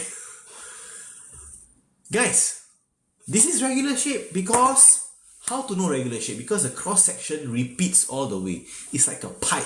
It doesn't change size. Like a cone, for example, at the bottom is very broad. And then it goes to the top, changes size. Sphere also at the top is very narrow, then it goes to the middle is very broad, and then it goes to the bottom again become narrow, right? That's a sphere. Pyramid also at the bottom broad and then goes up becomes narrow. But regular shapes, right, all the way the size is the same. And why is this important for tomorrow? Because if they ask you, hey, what is the volume of this? Then you need to find the cross-sectional area times the length. Ta-dang! That's it. And the cross-sectional area is just this shape here, which may be a rectangle, plus a trapezium. And then you times the length. Let's say they say 10 meters. Okay, you times 10 meters, you get the volume. Okay, now listen in. Okay, if you want to screenshot this page, you can screenshot. Because, let me tell you, they may ask you about regular shapes volume. They already asked about cone and cylinder is also regular, yes. But they may ask you something like this. Okay, so I zoom out, you screenshot, we move on to the next page.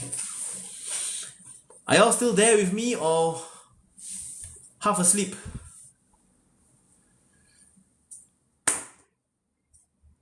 Okay, still there, huh? Okay, cool.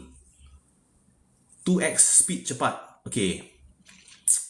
Now, this one also you can screenshot. There are some formulas here that I have prepared for you guys. Gonna pass. Let's go, man. Let's go for A1, not go for pass. We go for A1, not a pass. Okay, come on. Lifelong, please. Live long. Yes, we're gonna go for another maybe half an hour. Okay, so hang in there. Guys, can do me a favor or not? Those of you who are still here at 9:40 PM, learning maths with me. Okay? Friends, let me tell you this. Always believe in yourself. Okay? Don't feel that, alamak, it's so last minute. No. Every minute matters. And each and every minute that you study, you can always do something positive for yourself. Okay? Friends, do me a favor. Let's share this live so that more of your friends can learn. Okay, in 5 seconds. 5, 4, 3, 2, 1. Okay, let's move on to the next item. Okay, now coordinate geometry, they did not test you. Okay, I didn't see anything on coordinate geometry. So they may ask you questions on gradient. Take note of the gradient, rise over run. They may ask you about length. They may ask you about forming equations, which we will practice in a while. Okay, and they may also ask you about intercepts and all. Okay, so these few things they may ask you guys to do. I doubt they will ask you simultaneous like elimination or substitution. I highly doubt that. But they may ask you about gradient and length and all these things. Okay, so you can screenshot this. Let me just zoom in a little bit, especially this part here. Especially this part you can screenshot. You can use A.Maths formula for straight line.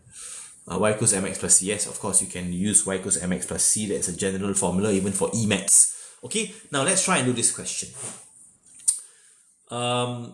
This was adapted from one of the papers, okay, school papers. And pretty standard question. Coordinates of a point R are 8 and 3. Line 1 passes through R and has a gradient of 3 over 2. Show that the equation of line 1 can be represented as such. Alright, so first step, we write y is equals to mx plus c. This is a general form for any equation of a line. The gradient is 3 out of 2. Okay, so we replace the m with 3 over 2, x plus c.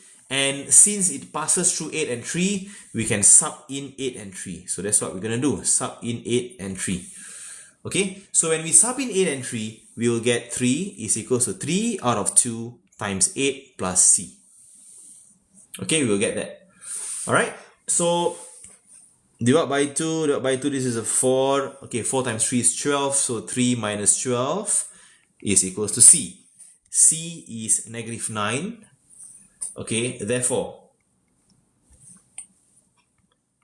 y is equals to m x plus c. However, how do we achieve this from this? This is what they want. We have to follow the instructions, guys. Okay, how do we achieve? Those of you on IG and TikTok, guys, how do you go from the form we have to this one here? You must achieve that. How do we go from y suddenly become 2y? Okay, we times 2 lah. We times 2. So this becomes 3x. This becomes minus 18. Okay, and then we bring 3x over. So 2y minus 3x is negative 18. Finish. Okay? Finish. Okay, you can screenshot this because the next thing is 3D Trigo. Guys, I need to go through 3D Trigo with you guys. Okay? Come, let's go through 3D Trigo. Let's drink some water first.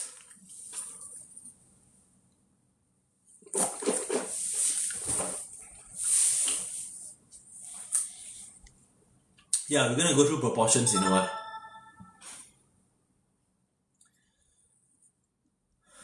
Those who are hungry, go and take some snacks. Go and take some snacks. Okay, Raj boy, I'll try my best.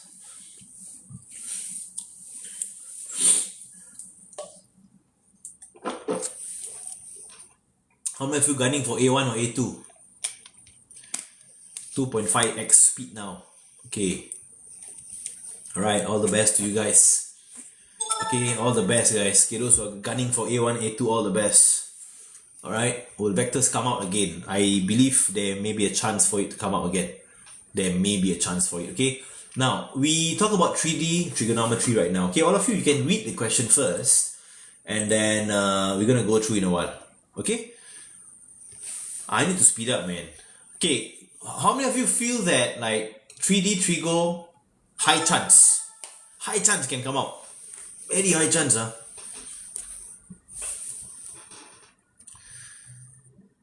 Why are you still here, bro? Okay, 100%.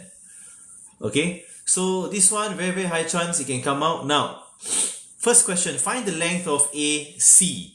Now, you have a rectangular base, okay, meaning the bottoms are all 90 degrees. You can put 90 degrees at the corners. 90 degrees everywhere here at the corners, you can do that. Okay, 90, 90, 90 everywhere. Okay, now how to find A to C? There is one nice theorem you can use for right angle triangles. Okay, which is a Pythagoras theorem. Okay, now I'm going to do this fast as well. So by Pythagoras theorem, okay, just write that down. AC is just the square root of 8 square plus 6 square. Alright, so this will just be 10 cm. Okay, and when you get the value, guys, when you get the value, what you do, you just put it here as 10 cm. Okay, put it there as 10 cm. Now, find the height of a VE. Okay, VE, you need to find the height. Now, this is pretty interesting, because now it's a bit like a visualization type of question. You need to visualize this. Now, if you look at this green triangle, right, guys, look at my green marker. Okay, look at this and look at this. Anybody can tell me, like, the green triangle, right, is a what type of triangle? What type of triangle is a green triangle? Is it right angled triangle, or is it non-right angled triangle? Rat, or is it naret? Is it a rat or is it a naret? Friends, this one is actually a right angled triangle. Because you imagine you got a vertical line. Okay, imagine you got a vertical line, and again, vertical line, and your base is a horizontal line. EC is this finger of mine. Look at this. EC is a finger of mine. VE is Apple Pencil. This is a right angle. Confirm. Okay. So if you want to find VE, right, this is a question mark for you guys right now. You got to understand that E is a middle. Okay, E is a middle because VE is a height. This is a height. And VE is just 5. Guys, VE is just, using Pythagoras theorem, this is 5 cm.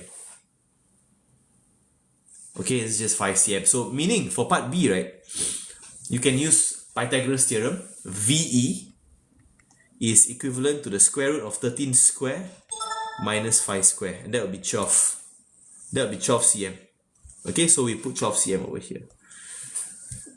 Alright, so the height of this triangle or this pyramid, okay, is actually 12 cm.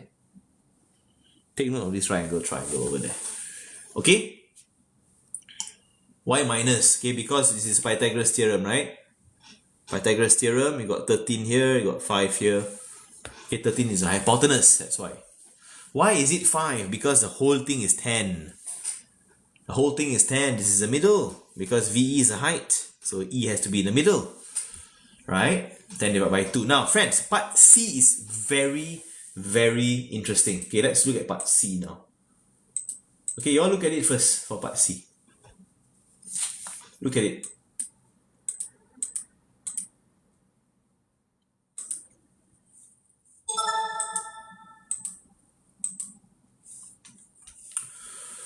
Okay, now find the angle VAM, okay, given that M is a midpoint of VE.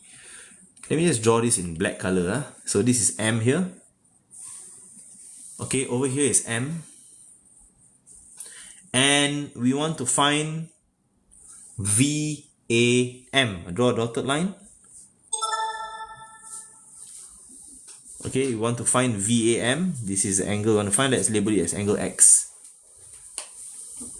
Okay, how to find VAM? Let me just redraw it one more time so that you all can see it better. Okay, this is a midpoint. Let's say this is a midpoint, M. Okay, this is A. So VAM goes from here to here. Is that okay? So you got to find this angle X.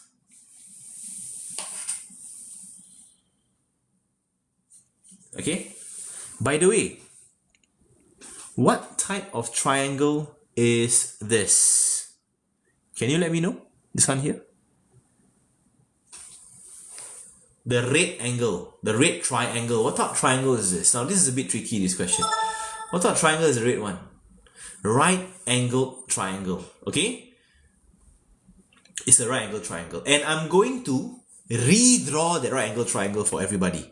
Okay, for part C, let's redraw that right angle triangle. It's called VEA. Okay, we will draw it out together now. Okay, one more time, One more time.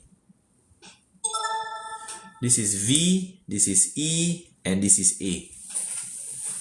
Okay, VEA. Now, M is here. M is here. And this one right here is your angle X that you need to find. This is a right angle triangle. Okay? Question for you all. Question. What is the value of AE? What is the value of AE? Go back to the diagram. What is the value of AE, guys? 5. Very good, because it's 10 divided by 2, right? So this is 5. Okay? What is the value of ME? Oh, come. What is the value of ME? Take note, M is the middle of VE.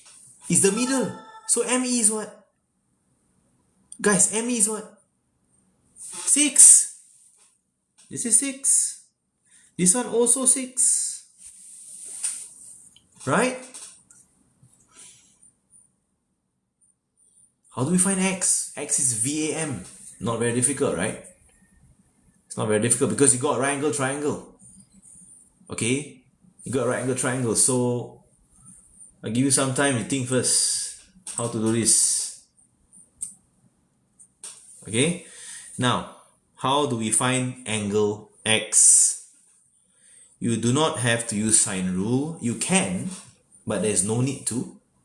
Because to find angle x, put a question mark over here for x. To find angle x, all you need to do, okay, look at my red color highlighter, okay? Is to find this big red angle minus the small red angle. Agree with me so far? You okay so far with this? One more time. To find x, you find the big red angle minus the small red angle. You settle the question. Now, let us try and find the big red angle.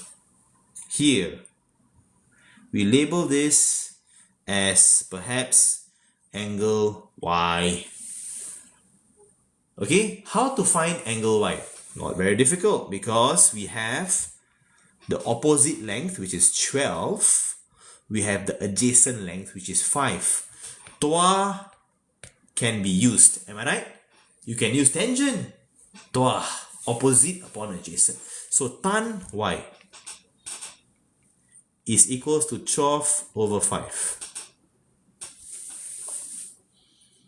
Y can be found. It's just tangent inverse. 12 over 5. Are you guys okay?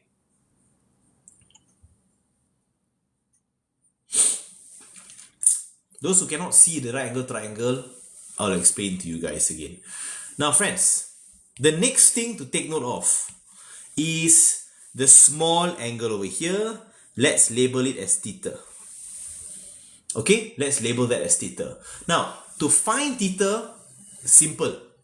Again, with respect to theta, we have the opposite, we have the adjacent as well. So we can use tangent again. Tangent theta is gonna be equal to 6 over 5. Okay, opposite, again, same thing. Opposite, adjacent. Now, we can just find theta. Can you just divide by 2? Cannot, you cannot just divide by 2 because you do not know whether it's equal or not. Right? So theta can be found, which is tangent inverse 6 out of 5. My friends, what do we need to do to find the angle x to this and this? What must we do to these two things? Guys, you got the big angle, you got the small angle, you do what? You minus them off. Okay? You minus them off. Okay, so when you minus them off, what's going to happen to angle VAM? Angle X. Ooh, what's going to happen?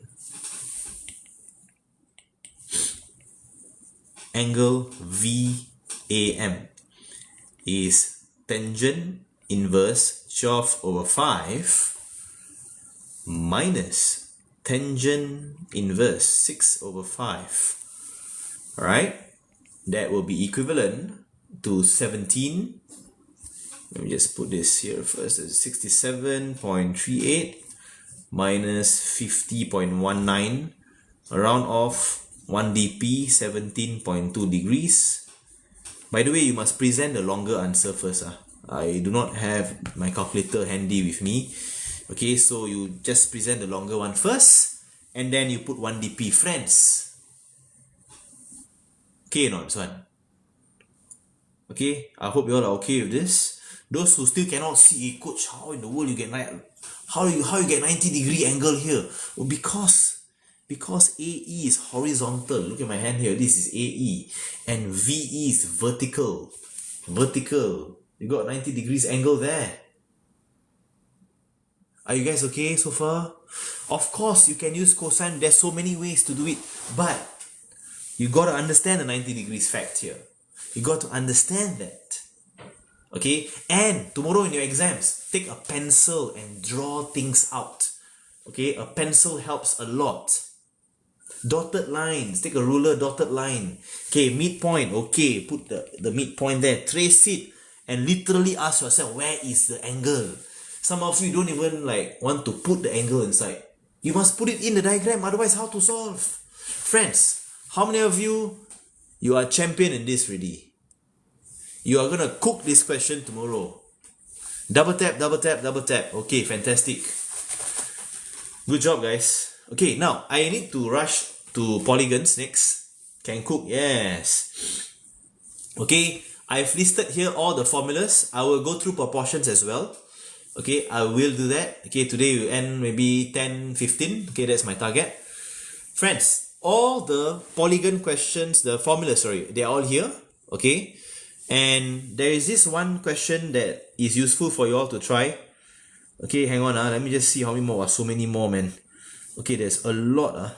Wow. Wow. Okay. Okay. This one here, a useful polygon question, but before I do this, I want to spend the time talking about proportions. This is where students struggle. Okay, they struggle on these questions. Okay, on proportions. Okay, so are we gonna try and do this right now? Okay, let me just have some sips of water first, then we're gonna try together. Okay, guys?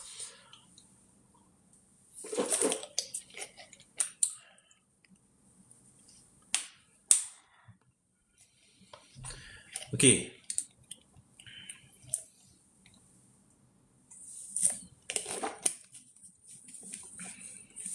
Let's talk about this right now. Okay, there's a good way to present this, okay, and I will encourage you all to go through this method, okay, a few times. I will post the solutions, yes, I'll post the solutions, okay. Now, how many of you feel, I think one of you said already, when you see hey, there's no numbers, man. Over here, literally there's no numbers. You start panicking when you do that. No need to panic. There's nothing to panic about, guys. Nothing. Okay, even though there's no numbers, we can try and solve this slowly, okay? Carefully, slowly, accurately, okay? How many of you want to learn the method for this? You would like to know the method for this? Okay, good. Let's try and solve this. First step, the energy of a moving object, E joules, is directly proportional to the square of its speed. Meaning, E is directly proportional to the square of its speed. E is equal to kv squared. Okay, kv squared. Now, if the speed of the moving object is half, not twice but halved, the corresponding kinetic energy of the object is P times the original Ke. Find the value of P. Now, there is a change that happened, right? There is a before, there is an after as well. So what we're going to do is we're going to put a before here. And we're going to put an after.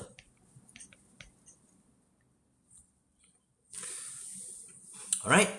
Now, in the before case, I do not know what is the energy. I'm not given what is the speed. So if you're not given something, you can let it be a letter or an algebra. Okay?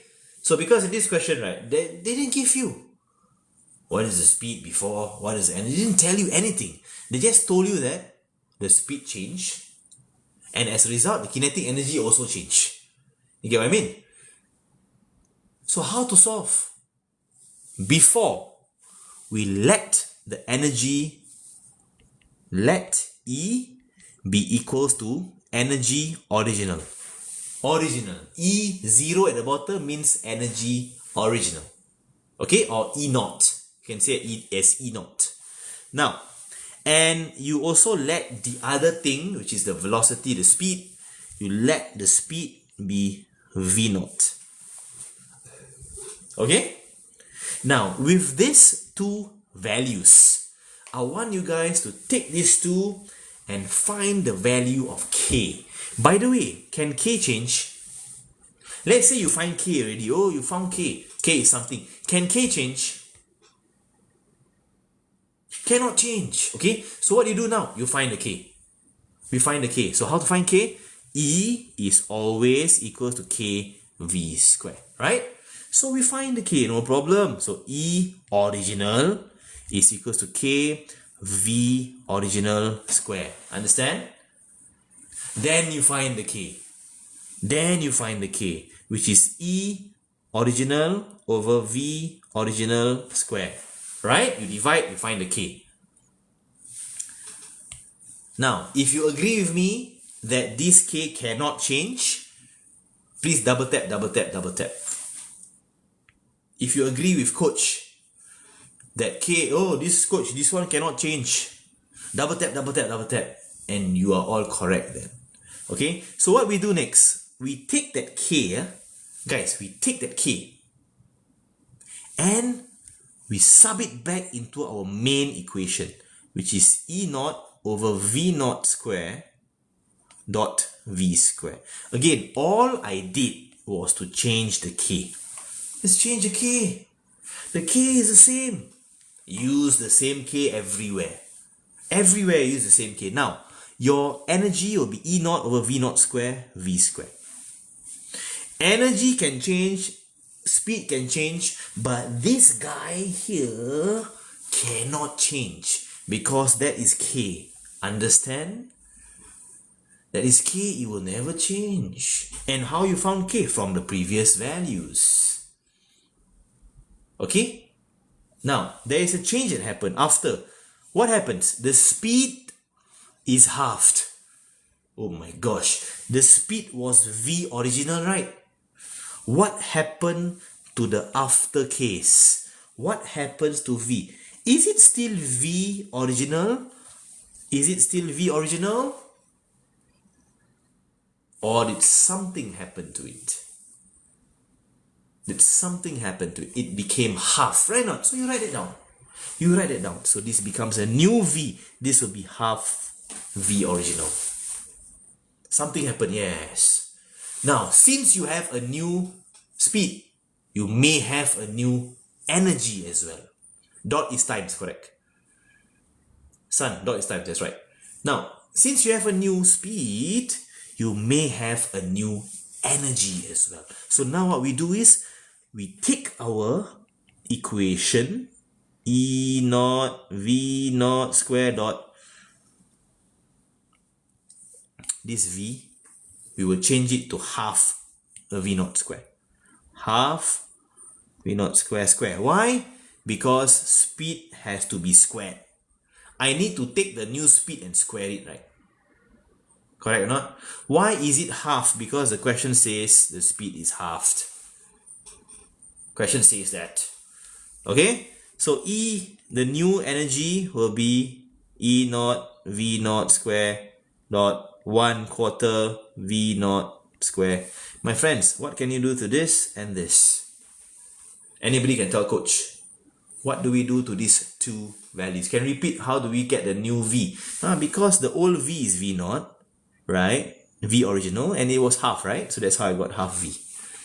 What do we do? Pang, pang, cancel them off.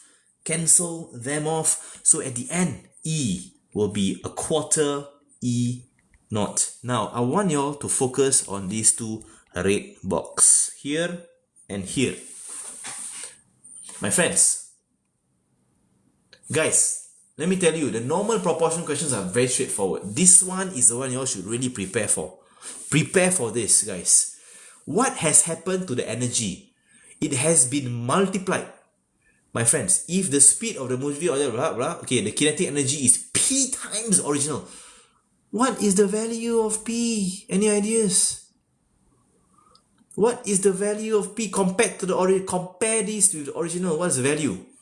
1/4. Fantastic.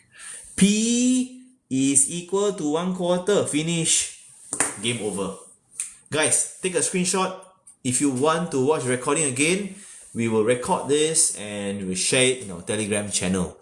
Those who are a little bit lost, let me tell you, proportions, this type of question can be worth 2 or 3 marks.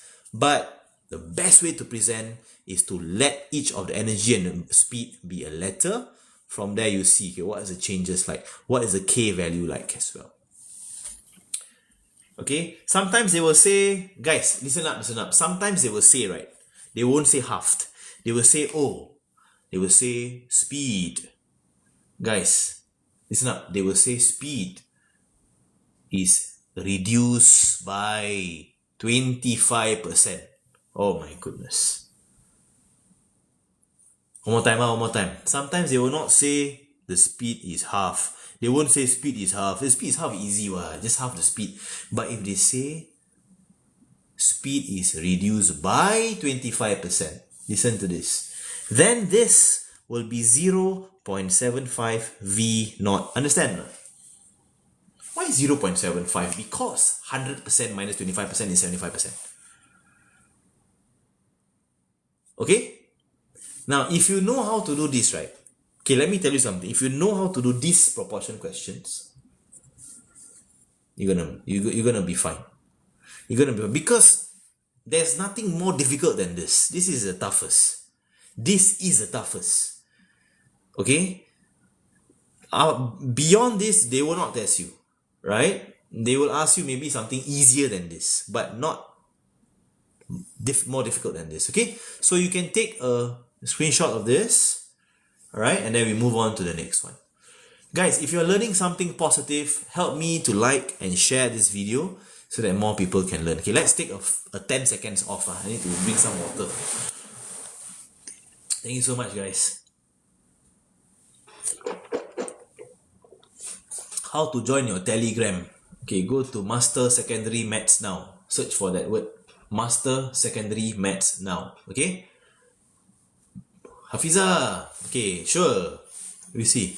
ASMR water drinking, okay.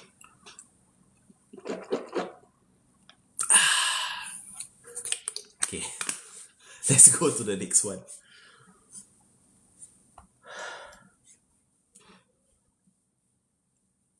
Will vectors come out again? I believe so. My strong suspicion is that it will come out again. Please do matrices.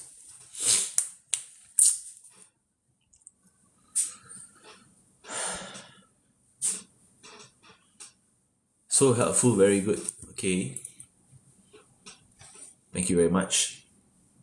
Probabilities there, matrices. Okay, very quick one, matrices. Okay. We do matrices. Guys, matrix you get wrong, alamak, don't know what to say lah. Please get the marks for this. Okay, after this, we do polygons. How about that? Is that okay? Tomorrow we have A-Maths. How many of you are taking A-Maths? Additional maths. Foo, A-Maths. How many of you take A-Maths?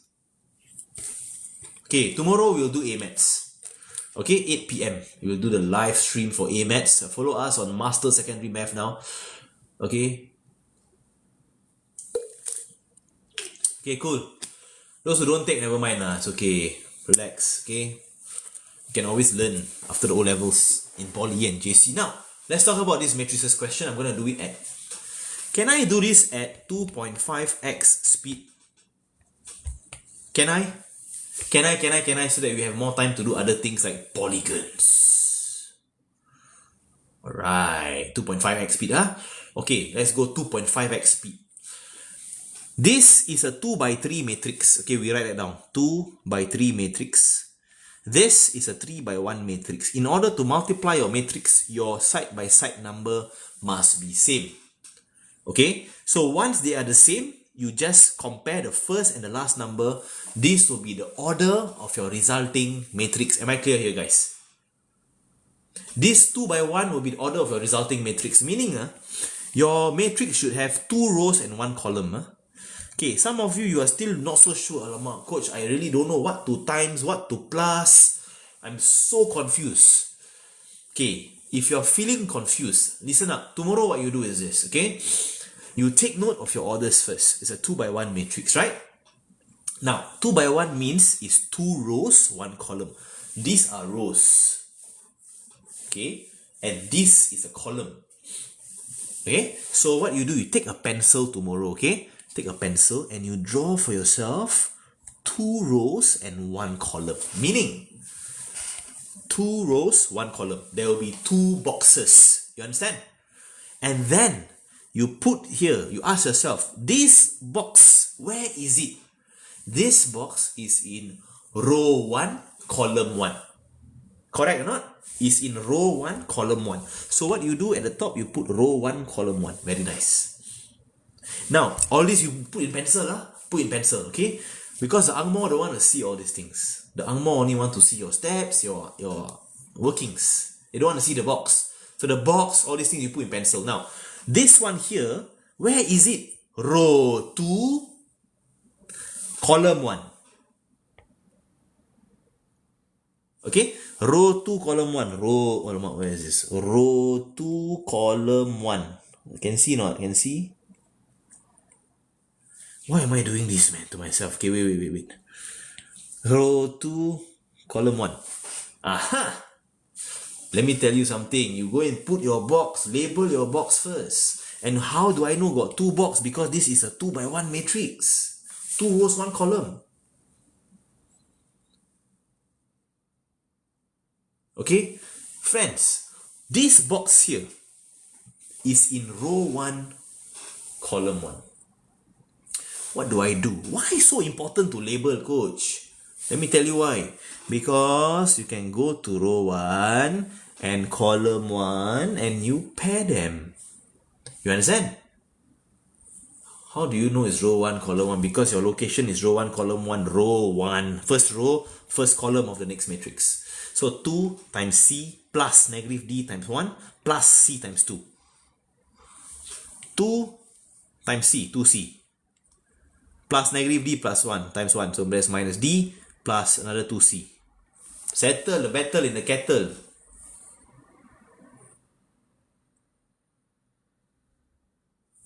Next box is in row 2, column 1. Row 2, column 1. Understand? Then you partner. You partner 3 times C plus 2 times 1 plus D times 2. Right? So we do that.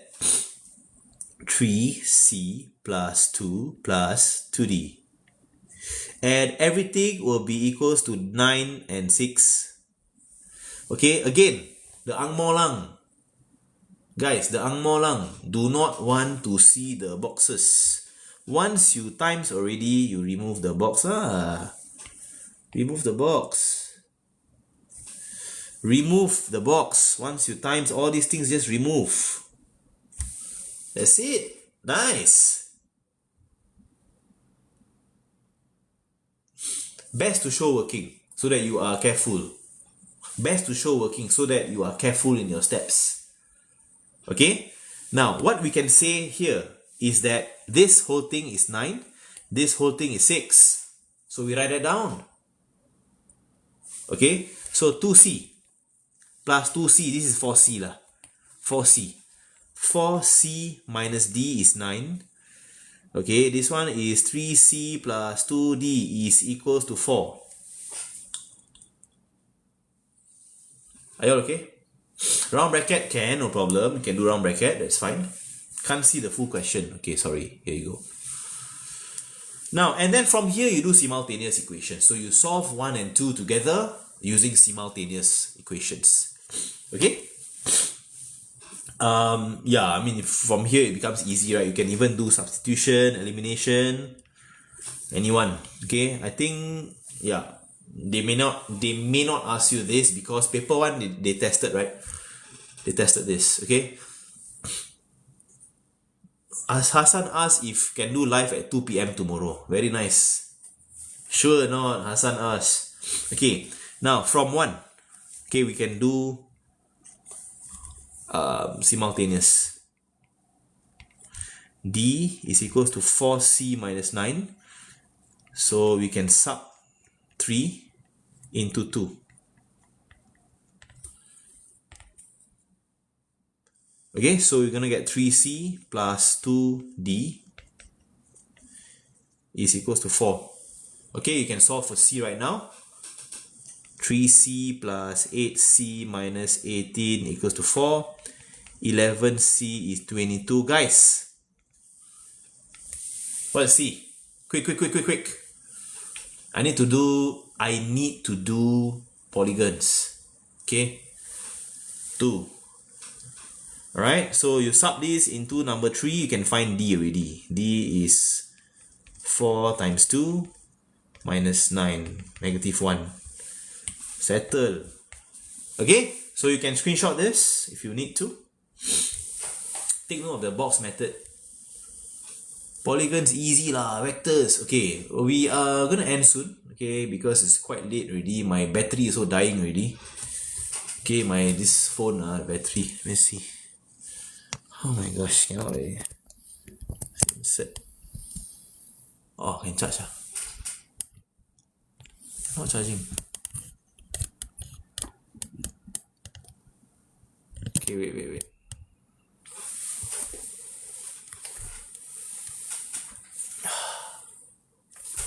Okay.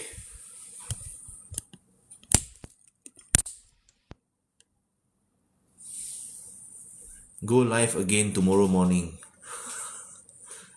My gosh. Okay. Okay, now okay, one more thing. Tomorrow congruency may come out. Okay, it may come out. You just take a screenshot of this right now.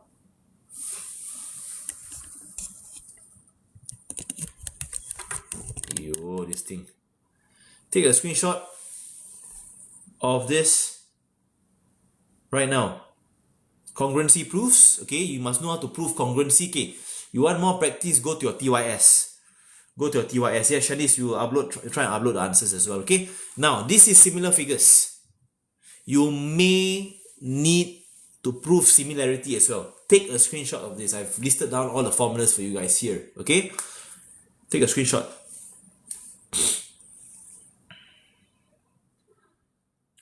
Okay, construction questions. Okay, you can screenshot this with the answer. And this one. This is the answer for the... Guys, this is the answer for the drawing one. Okay, you do it please, because I may not have the chance to go through everything. Okay, you just do it first, okay? Screenshot. Okay, I have time for maybe one last question. But I need you all to choose. You want polygons or vectors?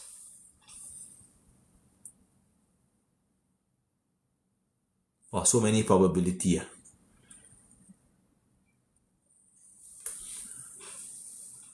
How to choose so many?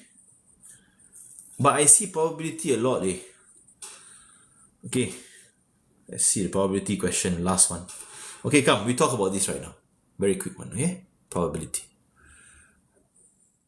Those who are in IG, all of you want vectors.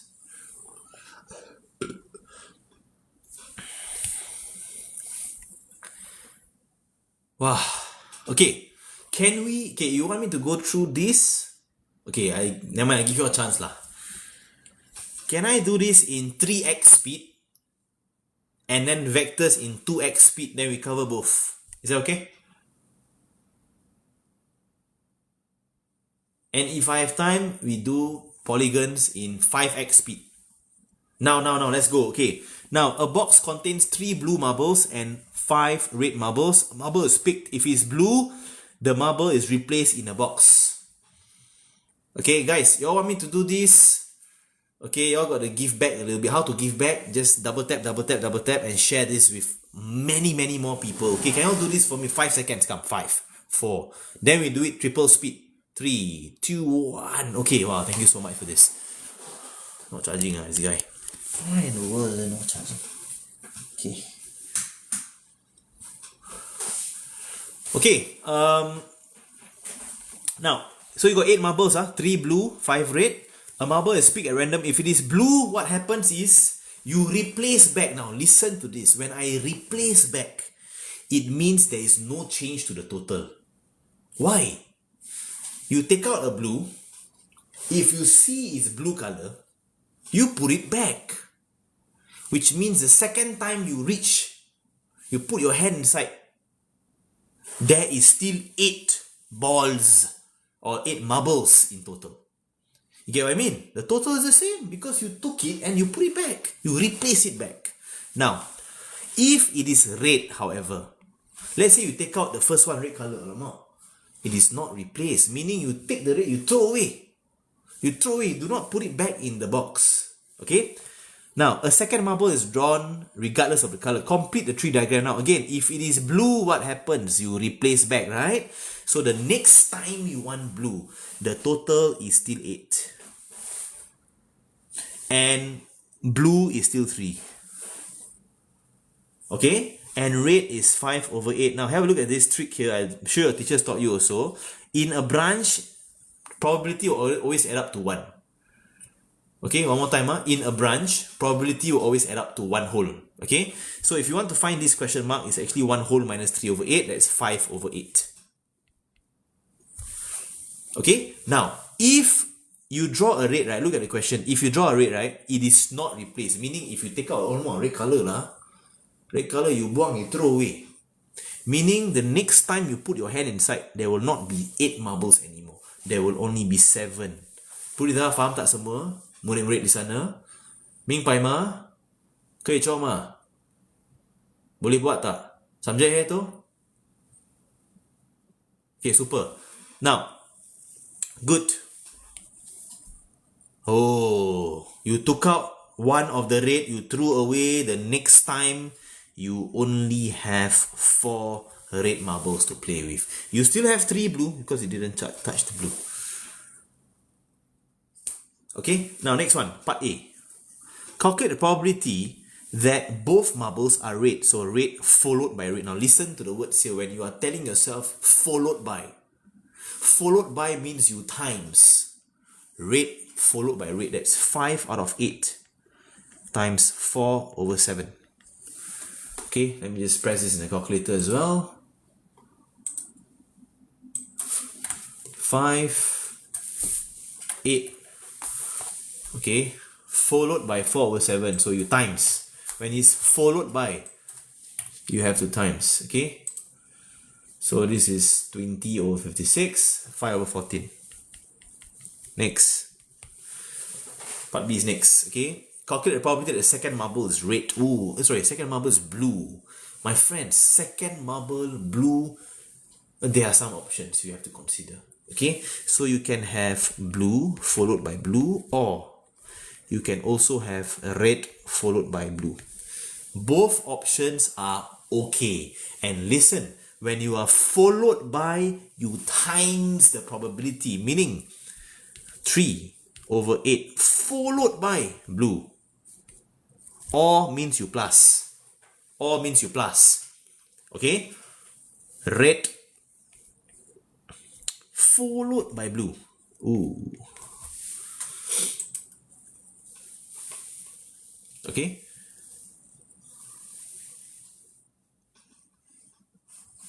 Now, can you all press the calculator for me? Because I do not have my calculators with me. Can you just press calculator? What is this in fractional form? What is this in fractional form? Come, quick. Help me press. What is the final answer? This one is like 9 over 64 plus 15 over 56.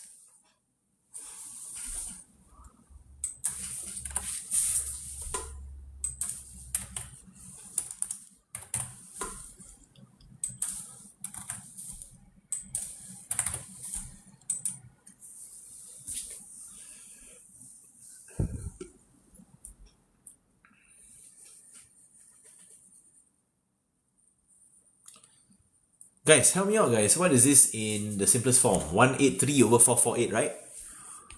183 over 448. Okay? Now, we go to the last one. Calculate the probability that at least one marble is red. Okay? At least one is red. Now, there are 2 ways to do this. Okay, let me teach you all both the ways. Okay? You plus when it's a or. You times when it's followed by. Okay? Now, part C. Probability. At least one red. Okay? It's gonna be 1 minus probability no red. Okay? It's 1 minus opposite 1. Okay? Which means 1 minus probability that both are blue. Okay? Blue, blue.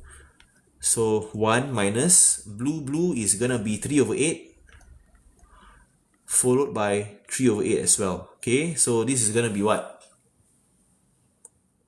This is gonna be what? You multiply wrong fraction. Which one?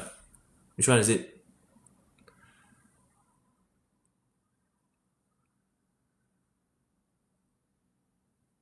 Okay, what?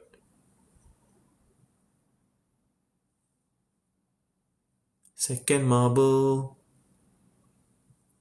Hang on.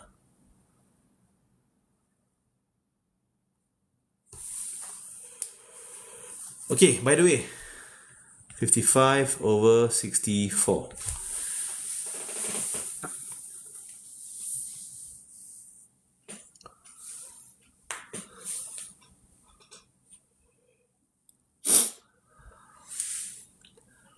Okay, so guys, this will be the part C. What if question change to at most? At most one rate. That means you cannot have, you can have 0 rate or 1 rate. If they say at most 1 rate. Okay, so this is how you can do the part C. Now, another way to have at least 1 rate, right? Now, another way you can go and try. Guys, you can go and try. Another way for part C, okay, is you can get blue followed by red or red followed by blue or red followed by red also can. Okay?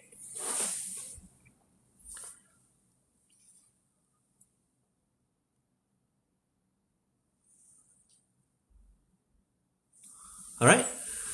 Okay, friends, just screenshot this.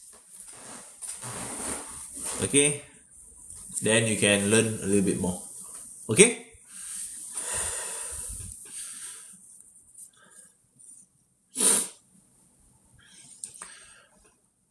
Wow.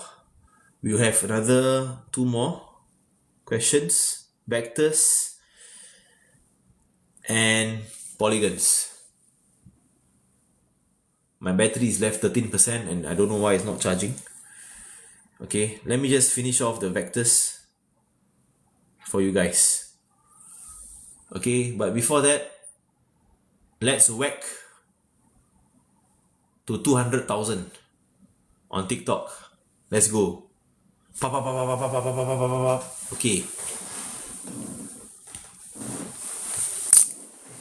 Okay, quick one. We're gonna do this as at 5 times the speed, 5x speed for vectors with coordinates. Okay, so whenever you see coordinates, okay, you can write the position vector OD, -2 and 1. You can write the position vector of E as well. That will be H and 6.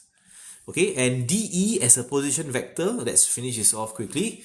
So this will be DO plus OE. Okay, so DO is -OD plus OE, and that will just be a 2 and -1 plus OE is H and 6. Okay, therefore DE will be H plus 2, -1 plus 6 is a 5. Are you guys okay so far? You okay so far, guys? Okay. Alright, cool. Now, if AB is 7 and 1 and DE is parallel to AB, find the value of H. Okay, so DE is parallel to AB. Alright, so we put the DE here. And this will be equals to K times of AB. Very nice. So what happens here is h plus 2 and 5 is equals to 7k. 5x speed, guys. And this is k. 5x speed. Alright. And from here, you can find k. K is 5. Okay. And you can compare. H plus 2 will be 7k. H plus 2 will be 7 times 5. H is equals to 35 minus 2. My friends, put in the chat box right now, what is H? Put it in 5x speed as well. What is H? Quickly. When to put K? Whenever you have parallel lines or collinear lines or collinear vectors. Okay? So finish. Now we move on to the last part. Okay? This is where, guys, this is where you got to understand the magnitude. Okay? So if I give you magnitude of DE is equals to AB, find the two possible values of H. Alright? So what we do now, we put in our magnitude formula. Okay, so magnitude formula for DE is square root. DE is over here, guys. D is over here. So this is H plus 2 square plus 5 square equals to AB square.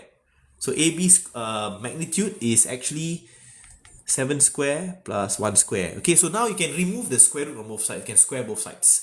Okay, so when you square both sides, right, you're gonna get h plus 2 whole thing square plus 25. No need to expand this. Please don't complicate your life. Don't need to expand this. Okay, so what you do is this whole thingy will be 7 squared is 49. 49 plus 1 is 50. 50. Okay, so you bring the 25 over. H plus 2 square is 50 minus 25 is 25. H plus 2 is plus minus root 25. H plus 2 is 5, or H plus 2 is negative 5. Okay, you got two options. H will be 3 or H will be negative 7. Guys, double tap, double tap, double tap. I'll help you all out. Okay, I have a little bit, my personal battery is going down already. My personal battery, but I'll help you guys because we have one more question on polygons. And this is a very interesting polygons question. I saved the best for the last. Guys, if you are ready, let's tap, tap, tap, tap, tap and go to 200,000. Almost there already.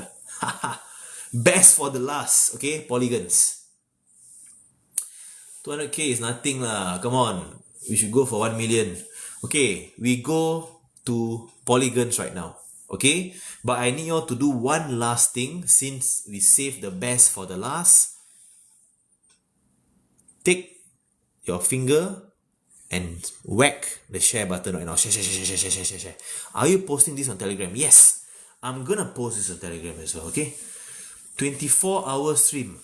Wow, Pamela, very nice. Then I don't need to sleep already. Okay, obviously, right? 24-hour, no need to sleep. Okay, now we do polygons next. Okay, this is the last question that I have. Actually, there's a construction, but construction, there's already an answer here. You can take a look, okay? Polygons, okay. Please give me 1 minute. I need to drink some water. Okay, you... Divesh, don't like that lah. Okay, I will be drinking some water first. Okay.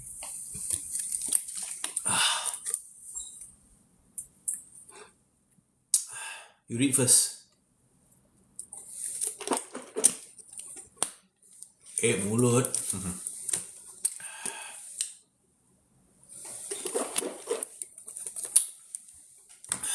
Okay, this one is interesting, this question.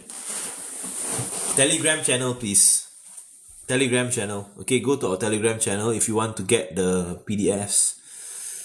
Master Secondary Math. Now. Okay, my battery only 12%, so I need to speed up. Okay. Now, C, D, E, and F are vertices of a polygon with n sides. Reflex angle CDE is 285. So this one here is 285 degrees. Okay. And reflex DEF is 267. Okay, over here we have 267. Alright. The remaining exterior angles are 28 degrees each. Calculate the value of n, which is the number of sides. My friends, in order to do this, right, you first need to understand that you can find the interior angles over here and here. By the way, is this and this, are these two the exterior angles? Answer me in the chat right now. Are these two the exterior angles? No. The answer is no. Please don't say yes. Okay, the answer is no, because the interior and exterior must lie on a straight line, not in a circle, not at a point. Okay, it must be straight. Okay, so anyways, we can find the exterior, no problem. How do we find the exterior? We find the interior angle first. Okay, we find interior angle CDE. Guys, I gotta speed up. Okay, so this is 360 minus 285. This will be angles at a point, and this will be 75 degrees.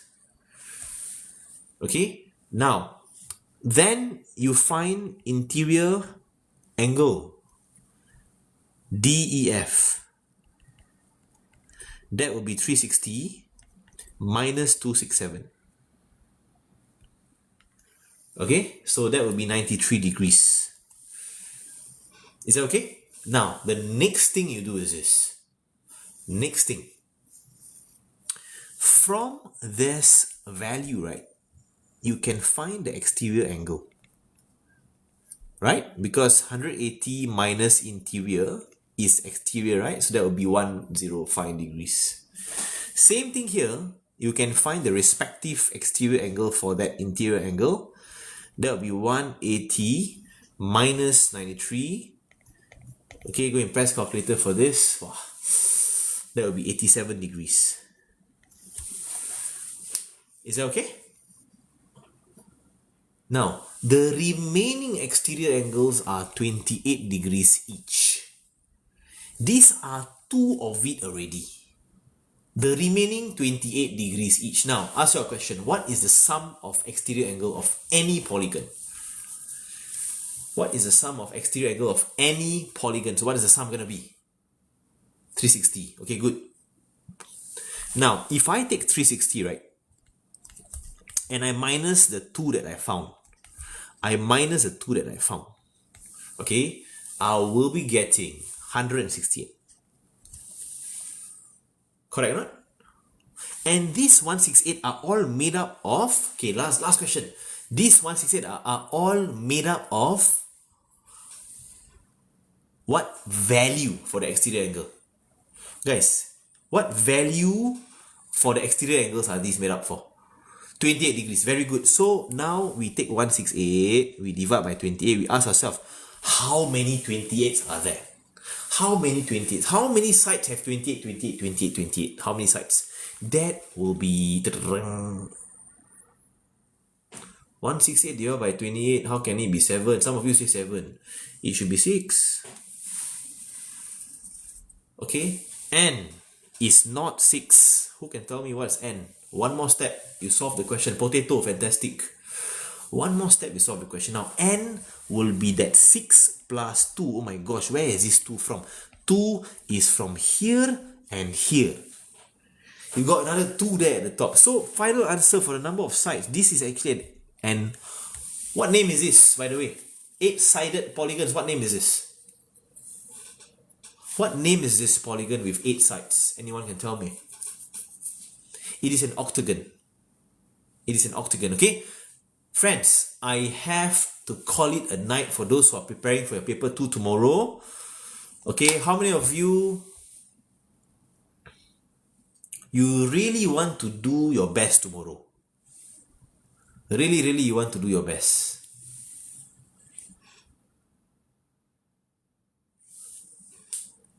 Okay, good. Go for it. Go for it. How many of you found value in today's life? Double tap. See whether you can go to 1 million or not. I don't think we can go to 1 million. It's too much. Man, you feel ready, man. King Skywalker, let's go. Okay, no need to go to 1 million. It's okay. Alright, friends, I will end the live here. I just want to bring you all through the focus topics that you all should be focusing on. Okay, which is over here. Okay, you can take a screenshot. I will send you the recording, but not today. Tomorrow morning only we can do, okay?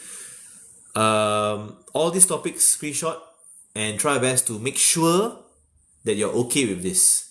Now, whatever the paper is going to be tomorrow, please do not leave any blanks. And I always tell my students, watch your time. Okay? Watch your time. Do not waste time on a 1-mark question. You just crack your head for 10 minutes. That's not how it works. Circle the question, come back again. Circle, come back again. Alright? And always put in your steps. Do not leave blank. Do not just stare at the question. Annotate, write some things down. Okay? Now, of course, I hope that all of you do well. Okay? And those who need to screenshot, you can screenshot. Those who want to know the answers and all, join our Telegram channel. It is Master Secondary Math Now. That's the name of it. And we'll post the handwritten solutions. Not the type out one, handwritten. And also the recording. Yes, Kiara Lee, you are right. 360 is the sum of exterior angles for any polygons. Okay? In case you miss out over here, you can take a look at the formulas as well. Okay guys, I will catch up with you all again. Take care and have a wonderful math paper 2. Adios amigos. Bye bye everyone. Take care. Last ASMR. Okay again.